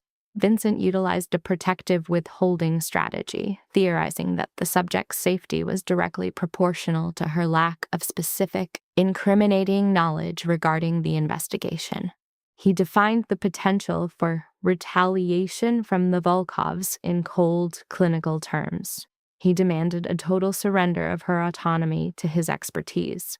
Despite her desire for agency, she recognized the extreme cognitive and emotional load he was carrying and chose to withhold her own anxieties to maintain the household's equilibrium. At the 23-day mark, the status quo was disrupted. A call from a masked number bypassed her usual defenses. The caller was a female, exhibiting professional vocal qualities. When the caller used her former surname, Ava instinctively corrected her, signaling her new identity as a member of the Kane household. The caller identified herself as Jennifer Chen, the spouse of the antagonist, Marcus. This revelation induced a physiological shock response in Ava. Jennifer proposed a woman-to-woman summit, claiming their interests were aligned regarding the biological father's intentions. Ava expressed high skepticism, but the caller utilized a potent psychological lever: information regarding Marcus's specific plans for the child. This mention caused the subject to hesitate, her maternal protection instinct overriding her caution. She probed for specifics, but the caller refused to disclose details over a monitored line. A meeting was set for 1200 hours at a public location with a strict no husband, no lawyer protocol. The immediate termination of the call left Ava in a state of cognitive dissonance. She correctly identified the high probability of a honey trap or an ambush orchestrated by Marcus. However, the missing information regarding the child's safety acted as an irresistible lure. She analyzed her current environment. Vincent was occupied with legal counsel. The child was secured at school under a two-factor authentication protocol. The window for an unsanctioned, independent action had opened. The patient engaged in a classic risk-benefit analysis, rationalizing her departure as a minor lapse in protocol. She convinced herself the interaction would be brief, yet her subconscious recognized the inherent danger. In the landscape of her trauma, nothing involving the narcissist Marcus was ever stable. Ultimately, her hypervigilance regarding the child's safety overrode her executive functioning. At 11:45, she staged a domestic alibi with a handwritten note. Utilizing the utilitarian sedan provided by her primary protector, she transitioned to the target site on Fifth Avenue. Her physiological response was evident through tremors and elevated cortisol. The venue, Common Grounds, presented a facade of industrial aestheticism and performative safety. The subject identified Jennifer immediately, a female in her early 30s displaying signs of rigorous self-maintenance. Mrs. Kane, Jennifer, exhibited a reactive posture upon Ava's arrival. Ava established immediate communicative boundaries, demanding an expedited disclosure while refusing the vulnerability of a seated position. Jennifer attempted to de-escalate the tension, requesting a more stable environment. Observation revealed the woman's exhaustion, a mask of chronic stress beneath her grooming. She initiated a direct behavioral forecast. Marcus was weaponizing the legal system again, planning to exploit Kane's criminal profile to invalidate the subject's maternal fitness. Ava attempted a defensive reframing, citing Vincent's cooperation with federal authorities against the Volkov cell. Jennifer's reaction was one of grim acknowledgement. The reality was more predatory. Marcus had initiated professional surveillance, chronicling every movement of the Kane household. The subject experienced a visceral somatic reaction to this invasive breach. The duration of the surveillance coincided with the initial legal loss. Marcus's fixation on dismantling the Kane facade had escalated into a full-scale obsession. He had curated an archive of compromising visual evidence. Jennifer then pivoted to a self-preservationist warning, claiming a desire to insulate the child from Marcus's scorched earth vendetta. Under interrogation, Jennifer admitted her error in judgment. She had been seduced by the narcissist's narrative of victimhood. Postnuptial reality had revealed his pathological need for dominance. She was now articulating the same psychological patterns Ava had previously escaped: the volatile temper and the claustrophobic need for control. Jennifer described Marcus's objectification of his family. To him, they were merely assets to be reclaimed. Ava felt a rush of Stockholm-inflected pity for the next victim. Jennifer disclosed her own exit strategy and presented a dossier, an analytical compilation of the investigators' findings regarding the Kane operation. The documentation was a tactical precursor to a legal ambush scheduled for the following week. Jennifer's motivation was revealed as a rejection of Marcus's ultimate goal, not paternal love, but punitive gratification. He sought the total psychological destruction of his former partner, using the child as a lethal weapon. The therapeutic moment was shattered as Jennifer's physiological fear response spiked. Marcus entered the facility, exhibiting signs of acute megalomaniac rage. He was not alone. His retinue consisted of high-threat individuals who did not fit the profile of legal counsel. The situation had reached a state of critical escalation. Marcus projected his own betrayal onto Jennifer, labeling her a conspirator. Ava transitioned to a high-alert defensive state. Marcus's rhetoric focused on his supposed rights, a thin veneer for his desire to undermine the subject's new domestic structure. He viewed their meeting as a direct violation of established legal boundaries. Marcus revealed the trap. He had documented the entire encounter with clinical precision. His expression was one of sadistic triumph. He planned to present this evidence of criminal collusion to the court. The subject was now engulfed in a state of acute panic, realizing she had walked directly into a pre-constructed behavioral trap. Ava attempted to appeal to his dormant empathy, citing the child's welfare, but Marcus remained unresponsive. He transitioned to a stage of verbal demeaning, dismissing her as intellectually inferior. His tone shifted to a chillingly intimate register, a vocal signature of a predator who believes he has regained total control over his prey. He mocked her attempt to find safety with another male. Then, a new variable entered the conversation. An unidentified male with a distinct Slavic linguistic pattern. This individual suggested a transition to a more clandestine environment. Ava's nervous system responded with an ice water sensation as she recognized the vocal fingerprint. These were not Marcus's subordinates. They were assets of the Volkov organization. Marcus attempted to maintain a facade of authority, which was promptly dismissed by the operative. The operative openly criticized Marcus's lack of discretion. It became clear that Marcus's obsessive drive for retribution had led him to contract with truly lethal entities. The operative recognized the subject as the spouse of Vincent Kane, identifying her as a high-value asset for leverage. Ava reached a moment of cognitive clarity. Marcus, in his quest to ruin her, had invited the very wolves Vincent was attempting to purge. He had traded her safety for his own sense of victory. Marcus maintained his delusions of moral superiority, claiming his actions were protective. He had effectively bartered information regarding Kane's hidden family life in exchange for the Volkoff's assistance. The associate's gaze was clinically predatory, signaling an immediate and grave threat to the subject's autonomy and physical safety. The ultimatum was issued: quiet compliance or public violence. Jennifer, experiencing a surge of reactive courage, attempted to intervene. She challenged Marcus's catastrophic misjudgment, recognizing the men for the professional killers they were. Marcus's response was a command for her silence, further illustrating his dismissive attitude toward female agency.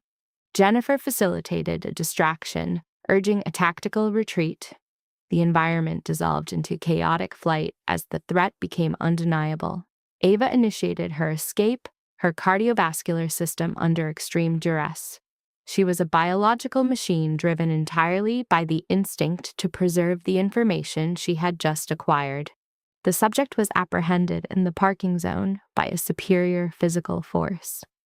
At this critical juncture, Vincent Kane intervened. His presence was characterized by a chilling emotional detachment, the combat mode of a professional. Gone was the domestic mask, replaced by the lethal efficiency of a high-level enforcer. The Volkov operative maintained his hold, challenging Kane's authority. Vincent's response was a calculated critique of the operative's lack of professional etiquette. The interaction was a classic dominance display between two high-tier predators. The operative expressed surprise at Kane's domestic pivot, labeling the marriage a psychological vulnerability.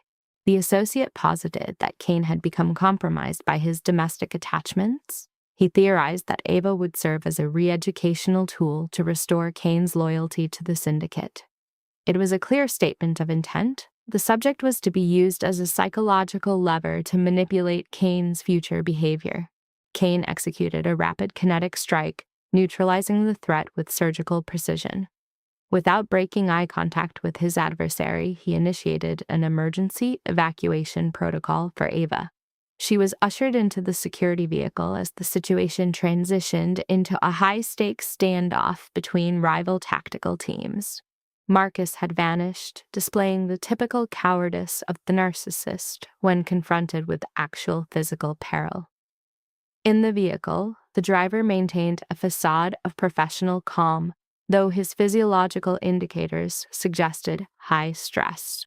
As they neared the safe zone, the subject received a telephonic communication from Kane. Kane's voice reflected intense operational pressure. He performed a post-incident debrief, highlighting the subject's catastrophic failure to follow security protocols. While he acknowledged the emotional triggers that led to her actions, he demanded an end to unilateral decision-making. The Ava variable had now jeopardized the entire operation. The situation had reached a critical threshold. The Volkov's knowledge necessitated an immediate change in strategy. Kane signaled a federal escalation. The legal machinery was now in motion. He ordered an immediate extraction for the subject and child, demanding they focus solely on essential survival items. Ava's initial impulse was one of defiant loyalty, an emotional protest against separation. Kane countered with a pragmatic assessment. Her presence was a tactical liability. He could not effectively manage the Volkov threat while burdened with civilian protection.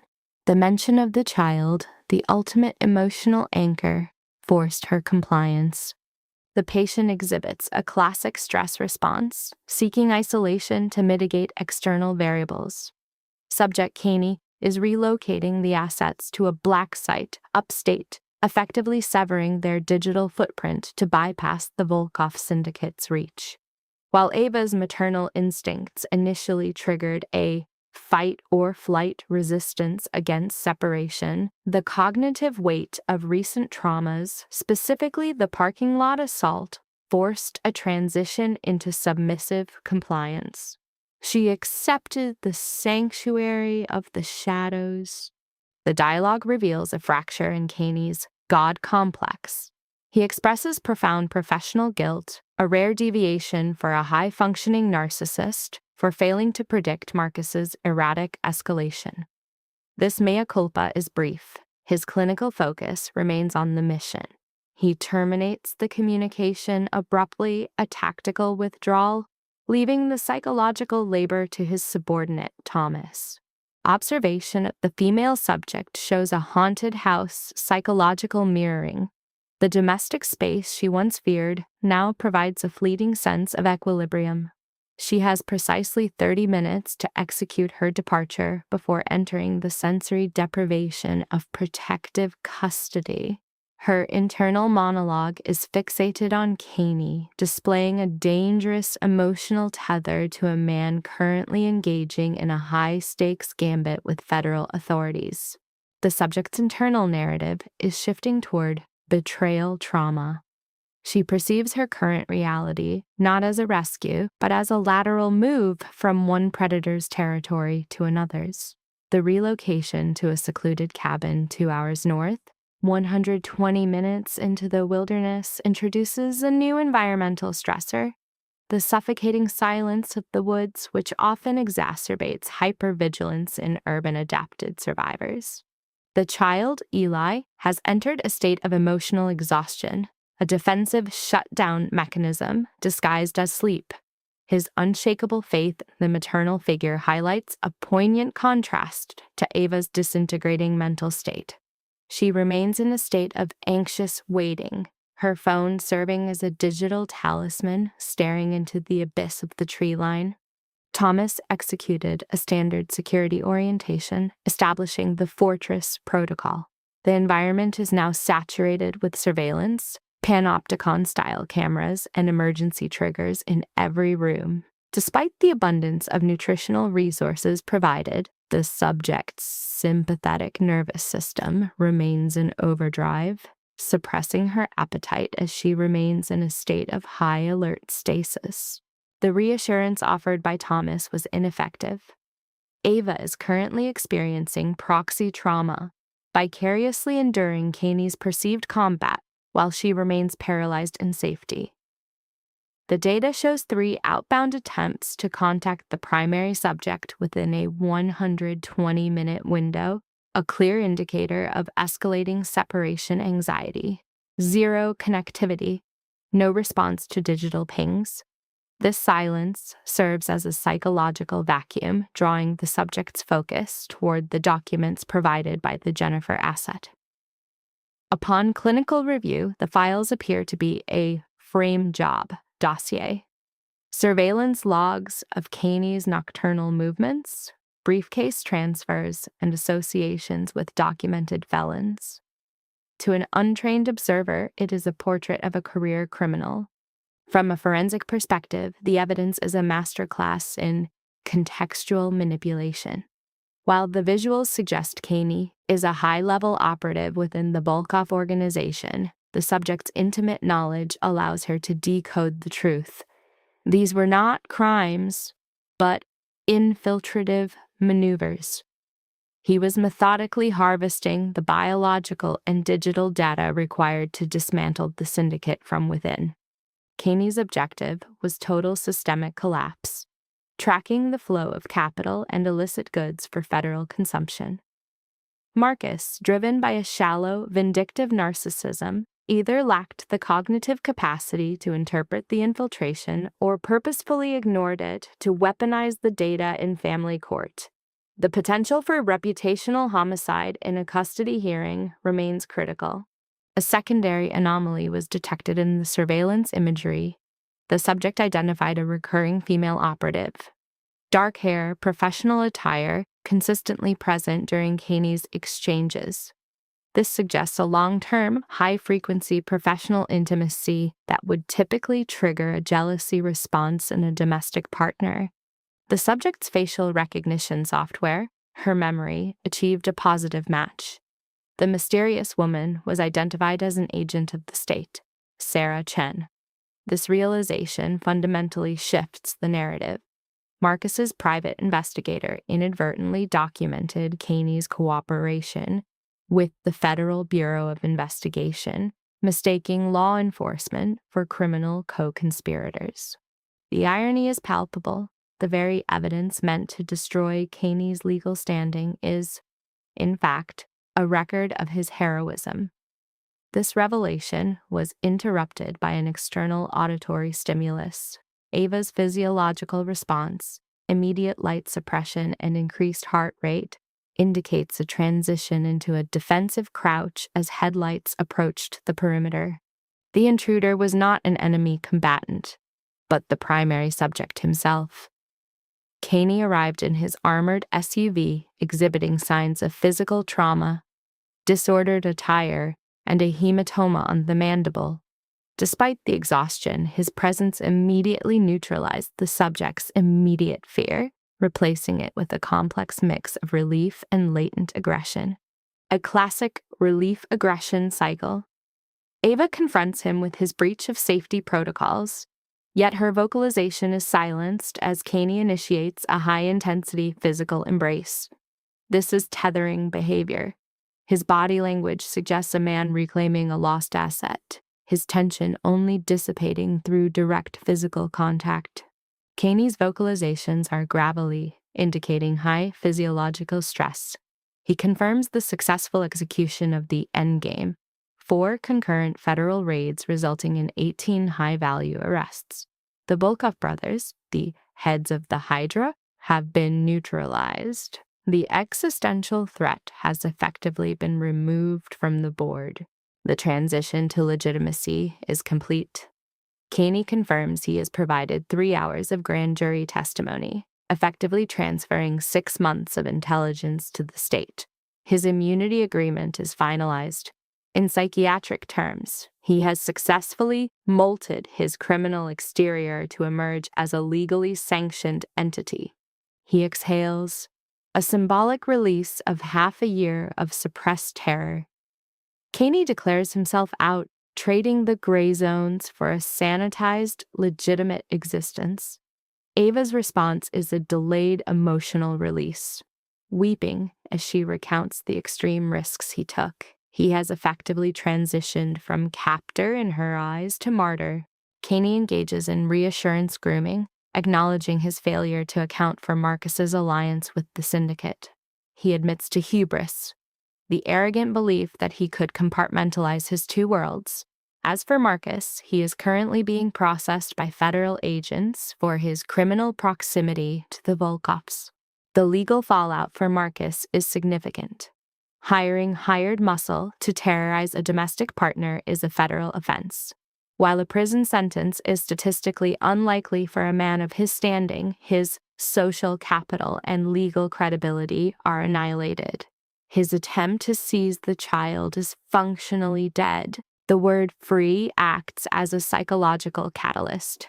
However, rather than joy, Ava experiences existential vertigo. The trauma bond created by their shared danger was the foundation of their current dynamic. With the danger removed, the utilitarian necessity of their relationship has vanished, leading to an immediate crisis of identity. What happens next? The patient's query is a search for a new relational contract. Caney, sensing the shift, retreats. He exhibits rare vulnerability, surrendering his dominant posture. He is no longer the protector, but a man awaiting a verdict, uncertain of his value outside of a crisis. Caney offers her a golden parachute, total financial independence, a separate residence, and a trust fund for the child. He is providing her with the autonomy he previously denied her. He is essentially giving her the keys to her own cage, testing if she will stay by choice rather than compulsion. His stance is rigid, his motor tension high. He reaffirms that the choice is entirely hers, negating any sense of moral debt. This is the ultimate move of a reformed narcissist, offering total freedom to the person he most desires to control, thereby proving his devotion through self-denial. Ava analyzes the man before her, the savior figure who emerged from the darkness. He has provided a comprehensive safety net: physical protection, financial stability, and emotional sanctuary. The fact that he is willing to vanish for her benefit is the final piece of evidence she needs to reevaluate his character. The subject rejects the exit strategy. She vocalizes a desire to transition from an arrangement to a genuine partnership.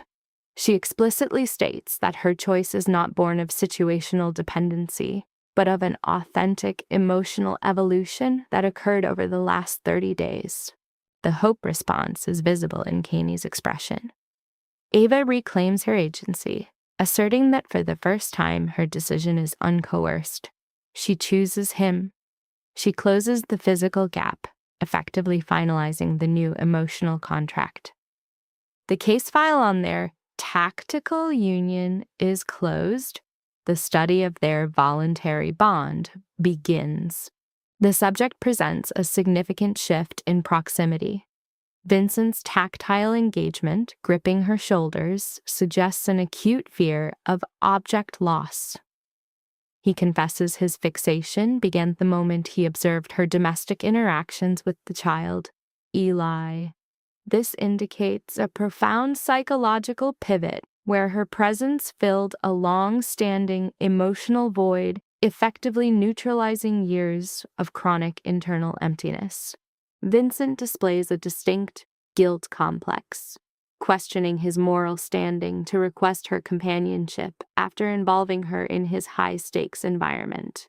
Conversely, Ava exhibits a resilient counter-narrative. She perceives him as her protector rather than her captor. Her physical grounding, placing hands on his chest to monitor his elevated heart rate, demonstrates an intuitive attempt to regulate his autonomic nervous system. Ava identifies her marital history as a traumatic nightmare, recognizing her lack of a healthy relational blueprint. Despite this, she proposes a collaborative effort to reconstruct a functional partnership. Vincent's response is nonverbal and primitive. He initiates a kiss characterized by intense emotional desperation, a stark contrast to the performative, detached physical contact of their legal ceremony.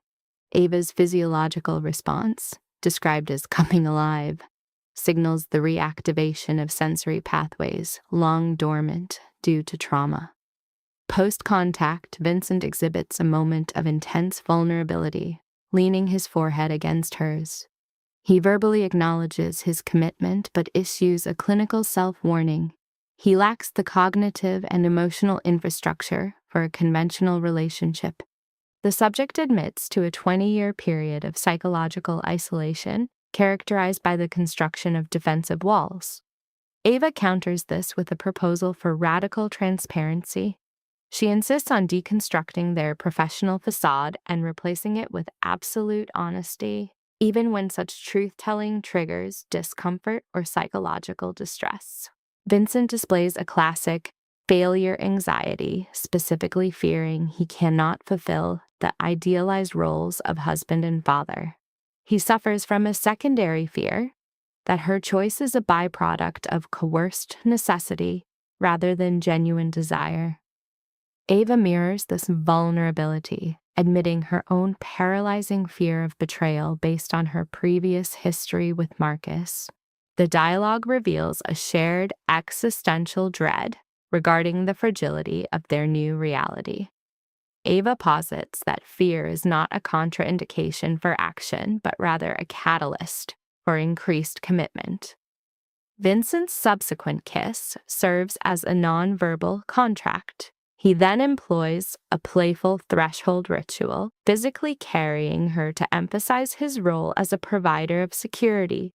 Vincent clarifies his intent. He seeks emotional intimacy and restorative rest over immediate physical gratification. He notes that both subjects have suffered from chronic sleep deprivation for weeks, a common symptom of high-stress environments. Ava's playful skepticism suggests a healthy reemergence of her personality within the safety of his presence. The subject outlines a de-escalation strategy, choosing to court Ava traditionally to ensure the relationship isn't perceived as a trauma bond or a marriage of convenience. He prioritizes the child's psychological adjustment. Ava perceives this as a radical departure from her previous abuser. Vincent offers her autonomy and intentionality, which she finds emotionally overwhelming. They enter a state of nocturnal bonding, sharing whispers that function as a mutual disclosure of long-term aspirations. Vincent discusses his institutional transition, moving from illicit operations to legitimate business. Ava reveals suppressed vocational desires, indicating a shift from survival mode to self-actualization, and a desire to reclaim her personal narrative. Ava's interest in social work suggests a sublimation of trauma, where she seeks to transform her suffering into a tool for helping others. Vincent's reaction is a total affirmation of her agency. He explicitly states she requires no permission, a direct counter to the coercive control she experienced in her past marriage. Ava's emotional release, crying, is a reaction to the radical concept of entitlement to her own desires. The absence of nightmares and the presence of morning sunlight symbolize a psychological dawn.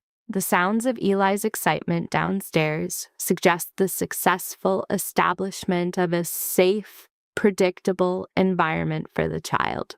The kitchen scene serves as a domestic integration test. Vincent, a man used to total control, is observed in a state of chaos, covered in flour while managing a 6-year-old. This role reversal from mob figure to inept pancake chef indicates a significant expansion of his behavioral repertoire and a willingness to embrace vulnerability. The kitchen is a disaster zone, yet Ava's laughter indicates a high level of emotional safety.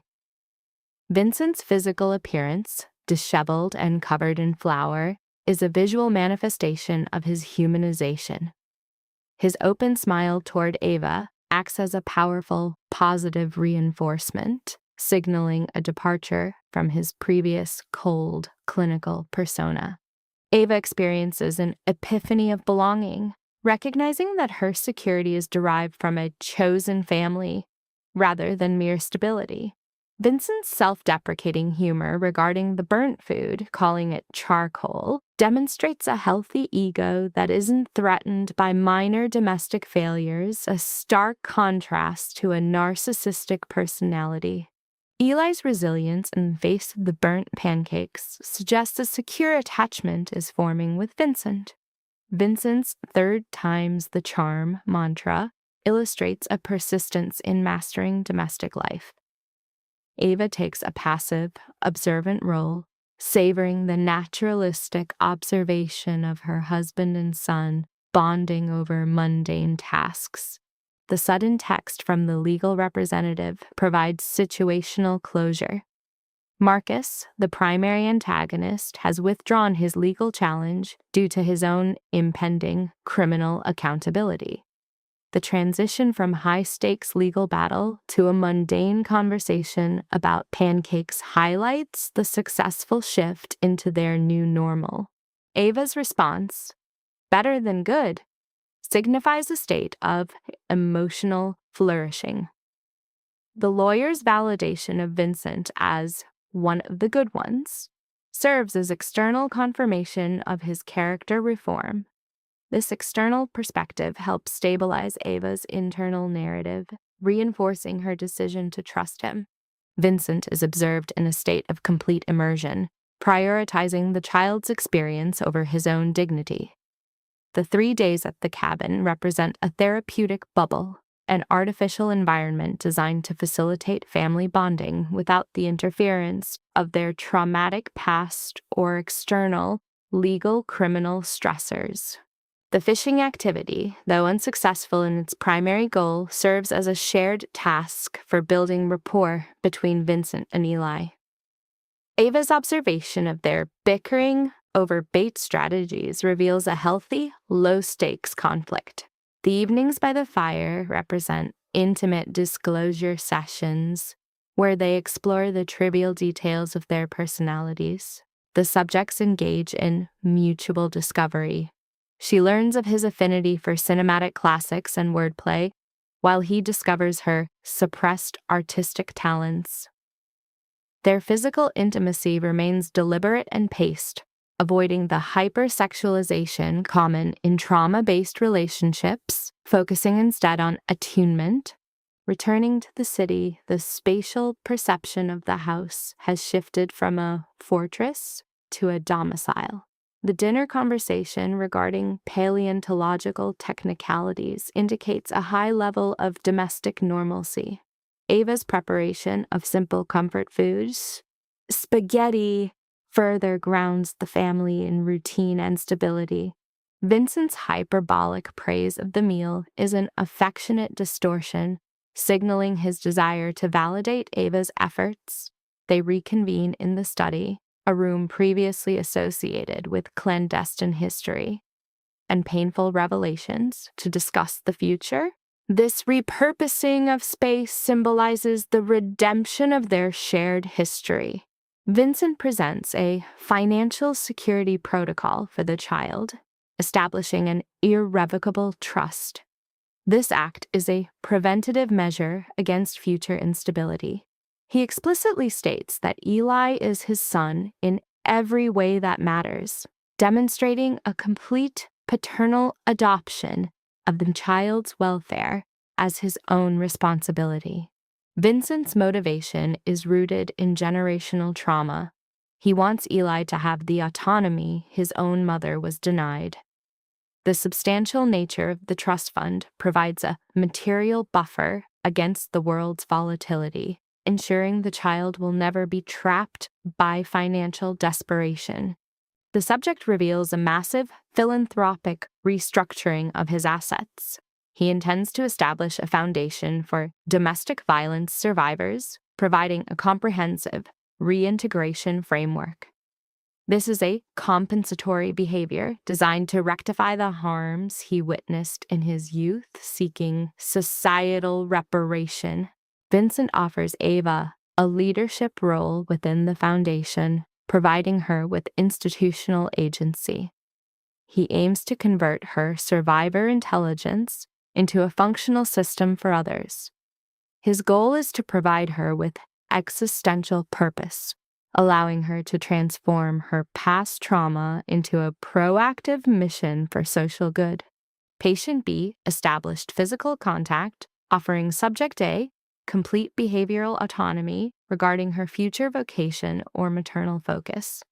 Subject A initiated a cognitive shift, contemplating the sublimation of her acute trauma into a proactive therapeutic mission for other victims. Subject A expressed an altruistic intent to fill the systemic gaps she once suffered through.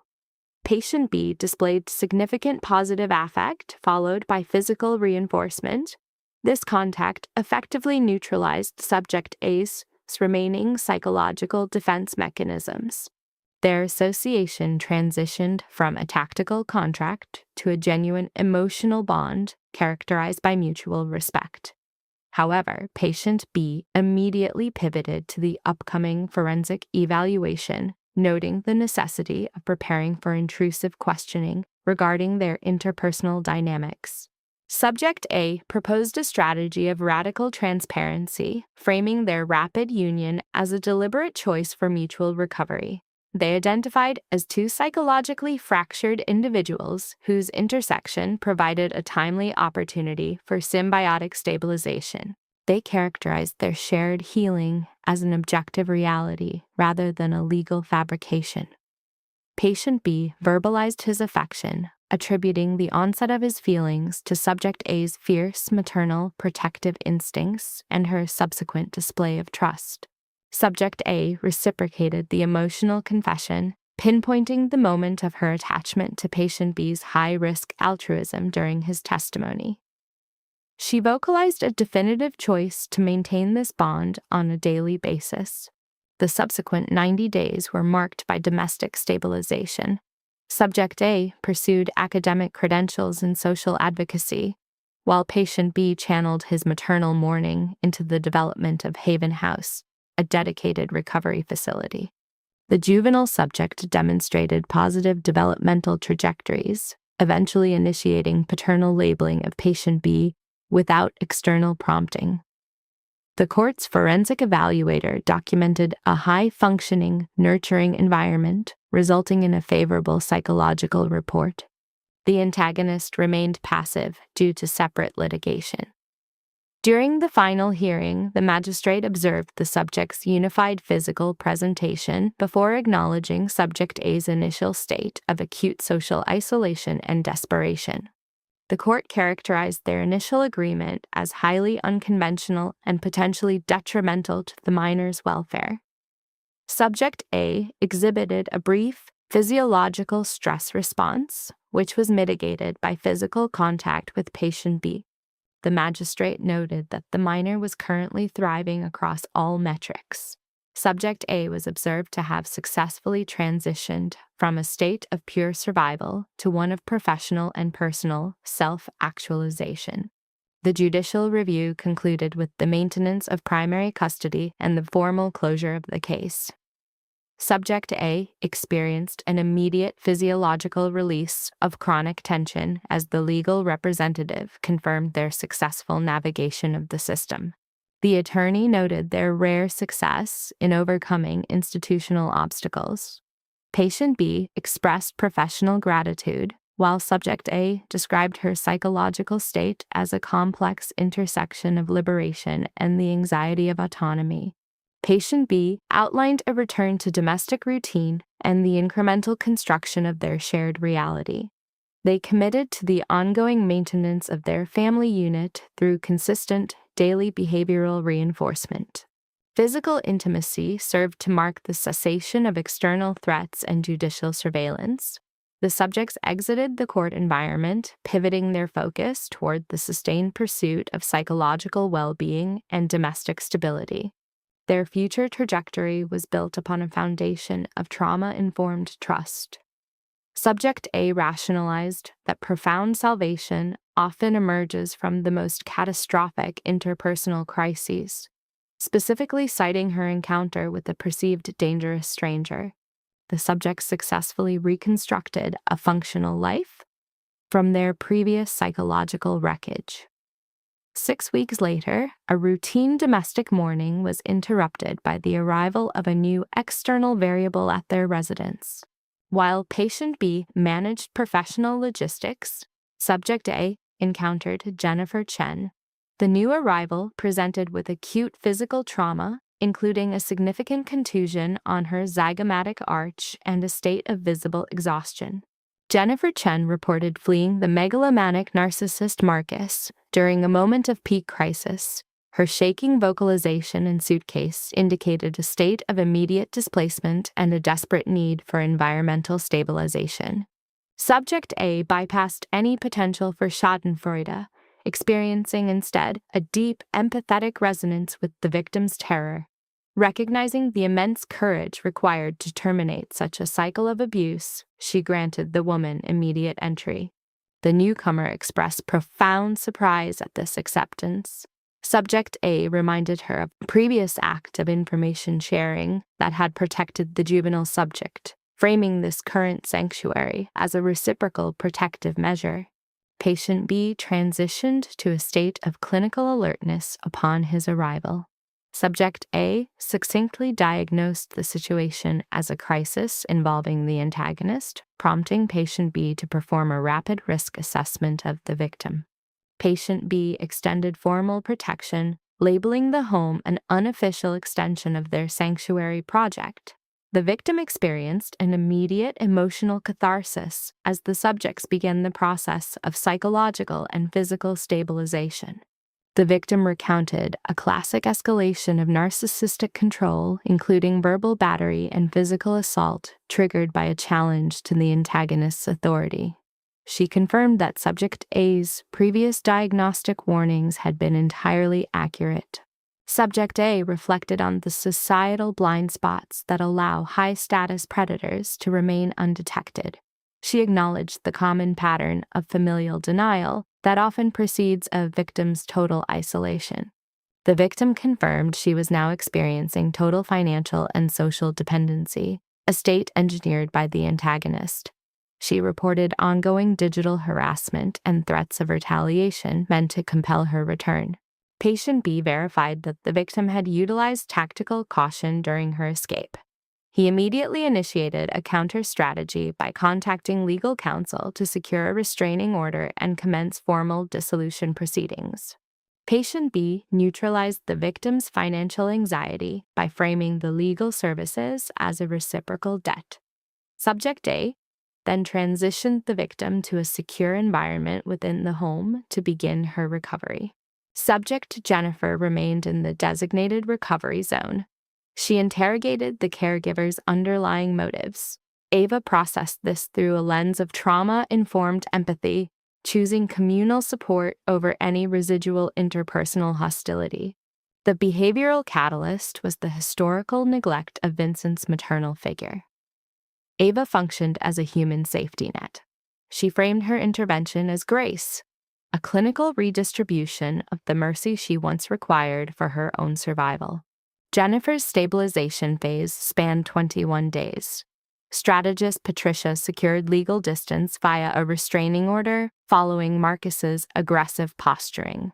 Vincent integrated the subject into his operational ecosystem via subsidized housing and vocational placement within his controlled business network. Ava managed the subject's logistical reintegration, focusing on banking and social scaffolding to restore cognitive autonomy. The juvenile, Eli, monitored these exchanges, developing a behavioral blueprint for communal aid and the integration of distressed entities. The youth observed his caregivers prioritizing benevolence over psychological convenience. During the exit interview, Jennifer proposed financial restitution. Ava redirected this impulse, advocating for a lateral transfer of support to future victims within the cycle. Post-departure, Vincent monitored Eli's interaction with the newly installed backyard infrastructure. He attempted to isolate and validate Ava's individual morality. Ava adjusted the assessment, categorizing the successful intervention as a shared operational triumph between partners. Vincent minimized his contribution to mere resource allocation. Ava contested this, prioritizing the therapeutic value of shared trauma over physical assets. Her psychological integration with him had reached a state where independent existence was no longer a recognizable concept. She inquired about potential regret concerning their initial contact at the diner. Vincent's denial was immediate. He identified the familial unit as his primary psychological stabilizer, giving his life a meaning that was previously absent in his transactional existence. They solidified their bond as a symbiotic salvation agreement. 7 months later, Haven House launched. The repurposed mansion offered 20 beds and a full suite of clinical, advocacy, and vocational reintegration services for displaced women. The ceremonial opening drew various sociopolitical figures and community advocates. However, Ava's address served as a public synthesis of her personal narrative. She maintained physical proximity to her primary anchors, Vincent and Eli, during the delivery. She detailed her prior state of acute vulnerability, a single mother facing legal and financial annihilation. She had reached the threshold of total psychological collapse. She sought behavioral reinforcement from Vincent via a brief, encouraging visual check. She described the intervention of an unknown agent as a radical catalyst for change. This altruistic maneuver secured her parental status and physical integrity, eventually facilitating her transition into a stable emotional partnership and a life she once deemed impossible. The juvenile's positive affect underscored the narrative of recovery. Ava defined the facility's mission as providing the logistical scaffolding for life reconstruction, rejecting the concept of historical trauma as a fixed or defining destiny for any woman. She categorized help-seeking behavior as a high-functioning act of bravery. She addressed future subjects directly, providing external validation and dismantling the clinical isolation typically experienced by the victimized. She promised them visibility and inherent value.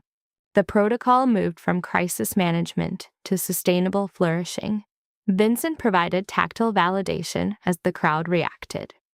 Ava invoked the maternal legacy, suggesting their redemptive actions would have elicited pride from their respective deceased mothers. Vincent mirrored the sentiment toward Ava's lineage. Ava had begun a cautious re-engagement with her maternal unit in Ohio. These communications were characterized by stilted syntax and emotional distance, yet they marked the start of systemic familial repair. During the transit home, the juvenile lobbied for a canine companion. The caregivers exchanged a look of synchronized parenting, a testament to their collaborative bond. Eli continued his strategic petition, promising to manage the animal's maintenance and training. Vincent's verbal deflection signaled inevitable compliance, confirming his indulgent parental bias toward the boy. That evening, the pair engaged in low-stimulus, shared observation on the porch, enjoying a moment free from the weight of crisis or obligation. These periods of quietude were vital for their emotional regulation. Vincent reported contact from Agent Chen regarding the upcoming Vilov trial. The state required his forensic testimony, signaling a transition from shadow operative to a public witness. Vincent's somatic tension increased as he discussed the upcoming public exposure. He acknowledged that his criminal history and federal cooperation would face scrutiny, likely causing substantial fiscal and reputational attrition within his legitimate business interests. His anxiety focused on the potential social stigma for the family unit. Ava rejected this concern, prioritizing the moral utility of his actions. She reframed his role as a heroic dismantling of a predatory trafficking network. Vincent highlighted his original complicity in the criminal syndicate. Ava argued that his subsequent choices held greater moral weight. She framed his second chance as a successful case of ethical restructuring and the pursuit of social safety. She pledged a unified front during the litigation, defining it as the core of their marital contract. Vincent questioned the equity of their bond. Ava linked his current status to his initial altruistic impulse toward a stranger in distress. The judicial phase was media-intensive but brief. Vincent's testimony was precise and damaging, ensuring decades of incarceration for the Wulov brothers. The public interest eventually underwent a standard period of decay as the media moved on. His professional identity recalibrated toward transparency and reliability. Eli reached the 7-year developmental mark. Haven House integrated its first 8 subjects, who began the slow process of rebuilding their lives with professional resources. Ava sustained an ideal academic record while managing the foundation's operations. Marcus, a megalomaniac narcissist, negotiated a plea deal, trading intelligence for a reduced sentence in a low-security facility. He was eventually released on probation under specific legal restrictions. Marcus's post-release involvement was superficial and eventually terminated. He had viewed the child as a contested asset rather than a human entity. The minor, Eli, remained psychologically unaffected by his biological progenitor's total absence. Vincent had successfully assimilated into the paternal archetype, meticulously executing every requisite developmental task for the child. However, the routine was disrupted one Saturday morning, approximately 1 year post-encounter, when Ava observed a significant vacancy in their shared sleeping quarters. Auditory cues from the lower level indicated high-functioning interaction between the primary male and the juvenile.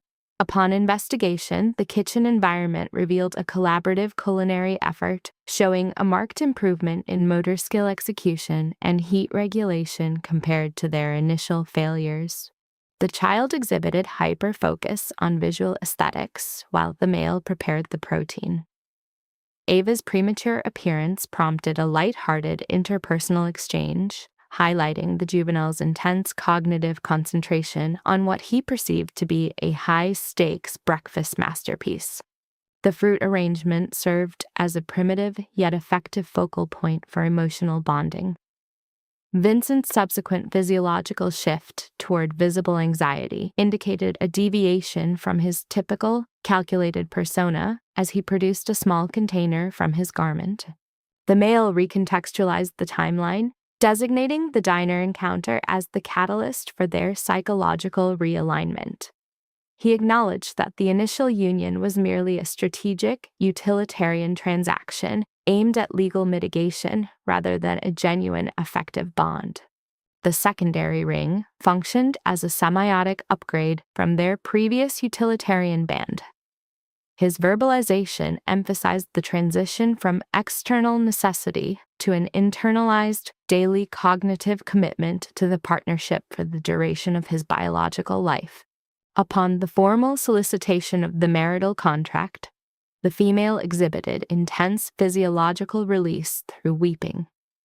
The transition from the modest band to the high-value stones symbolized the successful evolution of their shared psychological architecture. This physical contact catalyzed a final cognitive dissociation from her previous identity as a traumatized victim.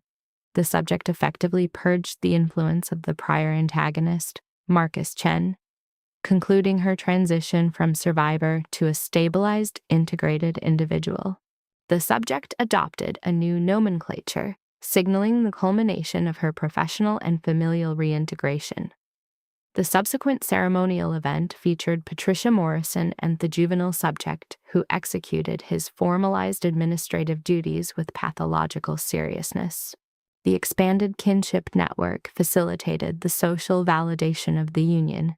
The ritualized exchange of vows occurred in a controlled outdoor environment, reflecting a finalized transition from strategic survival to authentic, calculated emotional cohesion.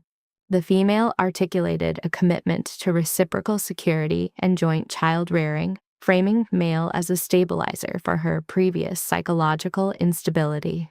She pledged to function as a safe harbor, transitioning from a passive victim to a proactive partner. The male responded with a pledge of protection based on professional honor rather than perceived female inadequacy. He explicitly credited the subject with reorienting his narcissistic tendencies toward a socially constructive and meaningful purpose. Vincent validated his loyalty to the former stranger, acknowledging the irrational nature of their initial trust. The communal response signaled external acceptance of a marriage that was non-traditional, yet psychologically resilient and hard-won. The post-ceremonial phase demonstrated successful social mimicry of traditional celebration. Vincent monitored the female's state of satisfaction as they navigated the dance floor, while the juvenile received instruction in formal social positioning. The female confirmed peak emotional saturation, expressing disbelief at the reality of their domestic stability. Her observation of other trauma survivors within the environment reinforced the success of the institutional mission they had jointly established. The scene depicted the successful integration of disparate social elements into a cohesive tribe.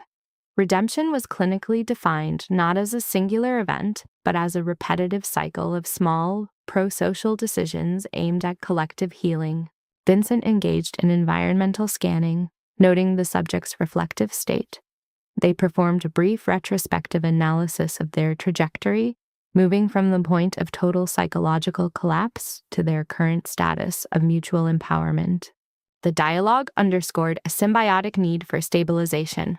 The kinetic movement of the dance symbolized their synchronized navigation of the life they had meticulously constructed from the wreckage of their respective traumatic histories. The surrounding social group reinforced the success of their collective courage. Ava returned to the kitchen window, a point of recurring observation, providing a longitudinal view of her developmental progress and the community they fostered. The male initiated physical enclosure, repeating a query regarding their future objectives. Vincent's response abandoned tentative projections in favor of a concrete, long-term operational plan for their continued existence and familial growth. The proposed model emphasized the consistent maintenance of the marital and professional systems. They accepted a framework of daily recommitment, acknowledging that their existence would prioritize functional resilience over unattainable perfection. Clinical acknowledgement of future conflict was integrated into the contract. Observation of the child with the 3-month-old canine provided evidence of a stable, nurturing environment, serving as a protective factor for the next generation. The juvenile's naming of the animal reflected typical cognitive simplicity. Ava concluded that her current reality, though statistically improbable and nonlinear, was far superior to the catastrophic outcomes she had previously anticipated. The subject verbalized intense gratitude for the male's initial intervention. She highlighted his ability to perceive her individual value amidst her previous state of social invisibility and total psychological vulnerability. The male countered with an acknowledgement of the subject's influence on his moral realignment. The final affective display served as a multi-sensory confirmation of their shared history and their projected trajectory toward continued stability. The juvenile's demand for attention prompted the conclusion of the private exchange. Their transition into the natural light symbolized the final emergence from the shadows of their collective criminal associations into a peaceful domestic reality. The clinical summary suggests that a singular pro-social intervention by a stranger effectively countered the cycle of apathy. This choice successfully mitigated terminal outcomes for 3 distinct psychological profiles: the victim, the child, and the narcissist. The male subject likely lacked the cognitive awareness of his own existential deficit until he identified a viable emotional anchor. This collective expansion beyond the nuclear unit, facilitated by what the subjects term redemption, functions as a psychological contagion for other victims. Observations show the female subject mentally documenting this domestic scene, interpreting a chaotic canine interaction as a symbolic validation of her perceived hope. Clinical evidence suggests these fractured individuals opted for a collective healing process to mitigate individual psychological collapse. This romantic architecture grew from a midnight interaction in a desolate public setting, a high-stakes merger of acute vulnerability and desperate intervention. It remains a fascinating case of how sudden, unpredictable kindness can radically overwrite a subject's prior behavioral expectations. The female subject perceives her survival as a result of a singular, irrational decision to trust the male subject's high-risk proposal. This ongoing cognitive commitment to hope acts as a primary defense against the reality of their pasts. By choosing to sustain this shared narrative daily, the subjects effectively prevent their psychological timeline from reaching its logical, catastrophic conclusion, choosing instead an artificial state of perpetual beginning. The subject exhibits a projection of future self-actualization through the Haven House institution, where she plans to ritualize her own trauma. By securing professional accreditation, she transforms her previous status as a victim into a position of clinical authority. Her intent is to utilize her personal case file as a psychological blueprint for other females who currently experience a total loss of existential agency. She posits several core clinical truths: that a 12-hour window can facilitate a total shift in life trajectory, and that strangers can become primary psychological supports. The subject argues that extreme desperation can be repurposed into a functioning life mission. Ultimately, she suggests that the cessation of one's previous identity is a prerequisite for a superior existential state, facilitated by an external rescue agent. In certain longitudinal studies, this rescue dynamic matures into a permanent codependent partnership or a public legacy. The subject views her midnight encounter as a miraculous anomaly rather than a statistical fluke. Consequently, she has devoted her subsequent existence to paying it forward, an obsessive behavioral loop intended to validate the reality of her own psychological recovery, the permanence of her domestic foundation. The file records 3 distinct profiles: a destitute female, a violent male with significant moral erosion, and a 6-year-old suffering from severe environmental neglect. Their convergence in a period of acute darkness resulted in a high-functioning, luminous social structure. They remain dedicated to the maintenance of this collaborative reality, ensuring their shared future remains insulated from the traumatic shadows of their individual histories.